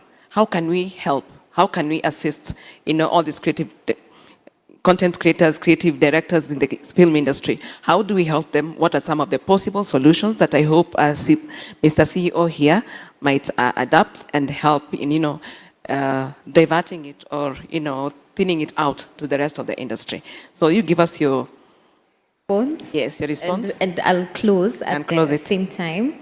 So I'd first want to respond to Duncan. You asked about what are the fun ways to talk about mental health. One of the ways we've found to talk about illness, and we've studied it and researched, is using games. So there's a game that we developed that we use to train children on how to identify sickle cell disease and how to deal with it. It's a very, very innovative way to bring in the conversation of game with adolescents. Nowadays, we have VR technology, and there are already groups who are using this to spread mental wellness. But then there's also role playing and playing. So we may not know it, but people in their own way have what they think mental health is and mental illness and mental wellness. And if you put them in that situation where they can role play together, then you're able to bring it out in a fun way. So I think those are the things you can consider, and I'm happy to, share with you these experiences we've had. The next thing I wanted to do was to slightly answer Chairman and Mr. CEO, and as I'm closing. So in tackling any health issue, you have to remember that at the outset, health is a very complex system. And so it may not be, you have to deal with these issues or even this mental health in the film industry from 3 layers. You have the micro layer, which is the individual actors. You have the meso layer, which is within different production companies or groups and organizations like yours. And then you have the macro layer, where you have the Kenya Film Commission, where you have government, and then you have also global partners, because as I said, right now, mental health is a very big global priority. And so where the money goes is where the effort goes. So you have to think of it through this. In terms of coming up with frameworks, they already exist, which is good because you're not starting from the bottom. I mentioned the study that was done by the British film, and I think it's called BAFTA. And what they did is they actually came up with a toolkit that other production companies can use. And we have toolkits that have also been made by Canada and the US, and you can try and adapt this for the Kenyan situation. In South Africa, I think the group is called Independent Black Filmmakers Collective. They've also come up with a toolkit that's useful for the South African situation. So it's not hard. But what I think we need to remember is, as I said, we do not have data on this problem in Kenya. We cannot use the 9 out of 10 in the UK or the 70-something% in the US. As we are planning on coming up with our own, our own toolkits and our own ways to tackle mental health in the workplace, we actually need to know how bad is the problem. It's not enough that we're telling you people in the film industry have anxiety and depression. Do we know what it is in our setting? And so I think the beginning of all this is to actually do and commission our own studies to get this data, do cost effectiveness analysis. If you're making a case for mental health, and which is what we've done globally, locally when we're coming up with a mental health policy in Kenya, is you have to show cost effectiveness. Again, with the British team, they showed that mental illness in their staff is costing their industry $300 million every year. Do we know what the mental illness in our film industry is costing us as Kenyans? Mm. And once we have that, we can make a case for these things. And then also now do feasibility studies. It's fine to tell people, here is a toolkit we've developed, but do you know if it'll work? Mm-hmm. So you have to come up with a toolkit and then conduct feasibility studies to see whether it'll work. So it's good that we're starting there, and truly my challenge to you is generate local data. Let's not depend on what others are telling us. Okay, thank you so much. Asante sana Daktari. Waithera, close it. I actually think Dr. Liz has really summed up that part. Sorry, not Liz. Dr. Ruth has really summed up that in terms of governance, because you need to get data in order to know what you're going to lobby for. So I think she's really summed up that perfectly. And again, now my second response is just, again, I go back to humans. Maya Angelou said, people will forget what you said, people will forget what you do, but people will never forget how you made them feel. Mm-hmm. So anytime you're next to somebody, just, again, I keep saying, extend grace. Extend grace, extend empathy, because you do not know, you never know how much you've saved somebody's life that day, that minute. You never know what you've said, something encouraging. You probably do not know that person was going home at night to do something different. So always just extend grace, extend empathy, and just wake up and try and make everybody else feel good and also yourself feel good, and fight for yourself. Always fight for yourself, regardless. Fight for yourself. Wake up and fight for yourself every single day. I think that's my parting shot. Beautiful. Thank you. Give us your parting shot. First, Duncan, we are ready to partner with you. We run the Tufunguke campus tours. I don't know if you know of that. And then I saw IMAX here. So we also partner with IMAX to ensure that we bring a fun mental health conversation to the youth. We have an event in May where we'll watch a movie. There are games, board games, VR, speed dating. It's so much fun, but around mental health. Speed dating? Si lazima watu wajuane. Hiyo ni poa. Sawa. Yeah. And I usually say we can never have a mental health conversation if we don't involve people with lived experience. So I'm truly, truly honored to have been in the presence of people who are so bold enough to actually stand up today, courageously, this being streamed, to millions of people and say, I am a suicide survivor. I have a diagnosis. That is so powerful. Yeah, so collective healing is a thing. And even to the creatives, as much as there's so much stigma, as much as you're in the limelight, I just want to challenge, if just one person can continue talking about their experience, then we are going to normalize this conversation and change the narrative around mental health. And last but not least, this is just a reminder that we need to do better. We definitely need to do better. So my challenge is, let's be better and then do better. Each one, teach one. Thank you. Thank you so much, Daktari. And last but not least, give us your parting shot. Very, very briefly, just let's normalize going for therapy. Let's normalize it, yeah, so that we encourage one another. And so that by the time things are happening, you already have stamina, yeah? And just before you go to Daktari, yeah, just know, if you fail to pass here, you will end up there, you know? So let's normalize this, and it's never too soon to find a therapist. It's never too soon. So have one in your pocket, you know, on speed dial, yeah, so that we can work together. Mental health workers are many. Help is available, and it really saddens our hearts just to hear that people are dying by suicide.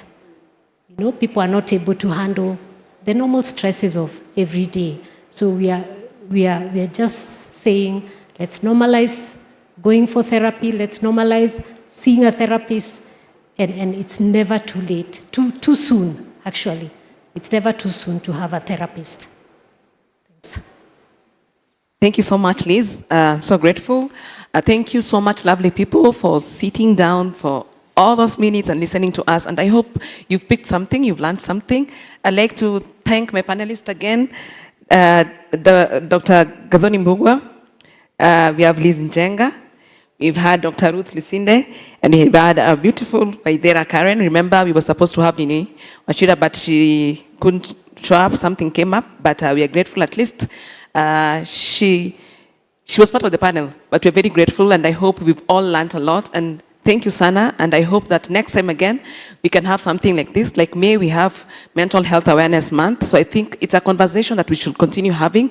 We are very, very grateful for listening to us, and thank you for hosting us. Tumeshukuru sana. And one thing I'd like to say, as a person living with a mental health condition, like I told you earlier, I've lived with bipolar since I was in high school. It has never stopped me to do anything. And talking about it, seeking help, seeing a therapist, seeing a psychiatrist, getting my medication on time, living in the mental condition is like living with, let's say, HIV. You have to take your medication, you know. You have to eat well, you have to exercise. It's also like, you know, after you've had a kidney transplant, you know, you have to take this medication through and through so that your body does not reject that new kidney. So it's something you can do, it's something you can manage. It happens. You get so sad, you get depressed, but find a way to manage it. It has never stopped me from being one of the journalist in the country. It has never stopped me from winning awards. It has never stopped me from, to my son, great sister, great mother. I don't look at myself as somebody living with a mental condition. I know it's something I can manage, something I can work with. And then, as Liz has said, always find a strong support system. People can check on you, People can ask you, have you eaten? Sometimes we get in our lowest lows and we get depressed and people don't see us. But then those people who know you, people who support you, they'll always call you and check on you and always try and be a support system to someone else. So at least we can be together for each other and seek help. So I'm very grateful and I'm happy to see my fellow suicide survivors. Thank you, keep up, and asanteni sana, and may God bless you. I think we've come to the end of our discussion. Tupigeni makofi tafadhali, please. Louder. A big round of applause for them. Thank you. If there ever was a session where it was really spoken from the heart, this was one of those, isn't it? An amazing topic right there. And thank you so much for the gems and insights that you've given and sharing of personal stories as well. Before you leave the stage, as always, we shall have that customary photo. So ladies, please stand up. Let us look at this photographer right there. And as always, we smile into that lens.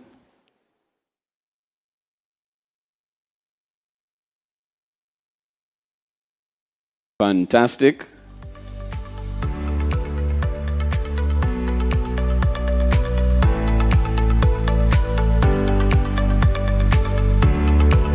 Thank you so much. Another round of applause for them as they take their seats, go backstage. Thank you so much. Sorry. Amazing moderation there as well. Thank you so much, Eunice. Thank you so much for that. And also for sharing your personal story. Asante sana. Thank you so much. That brings us to the end of day 2 of our market.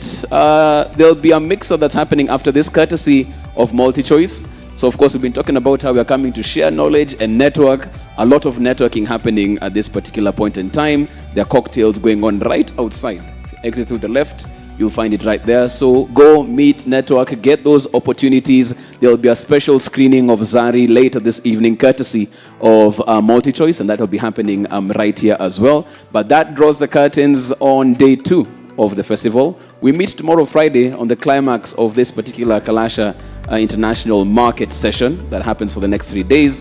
So that happens tomorrow. Tomorrow we're talking about how we can get route to finance. We're talking about the money. How do we get that money? How do we get the funding that we need to make our productions? That happens tomorrow.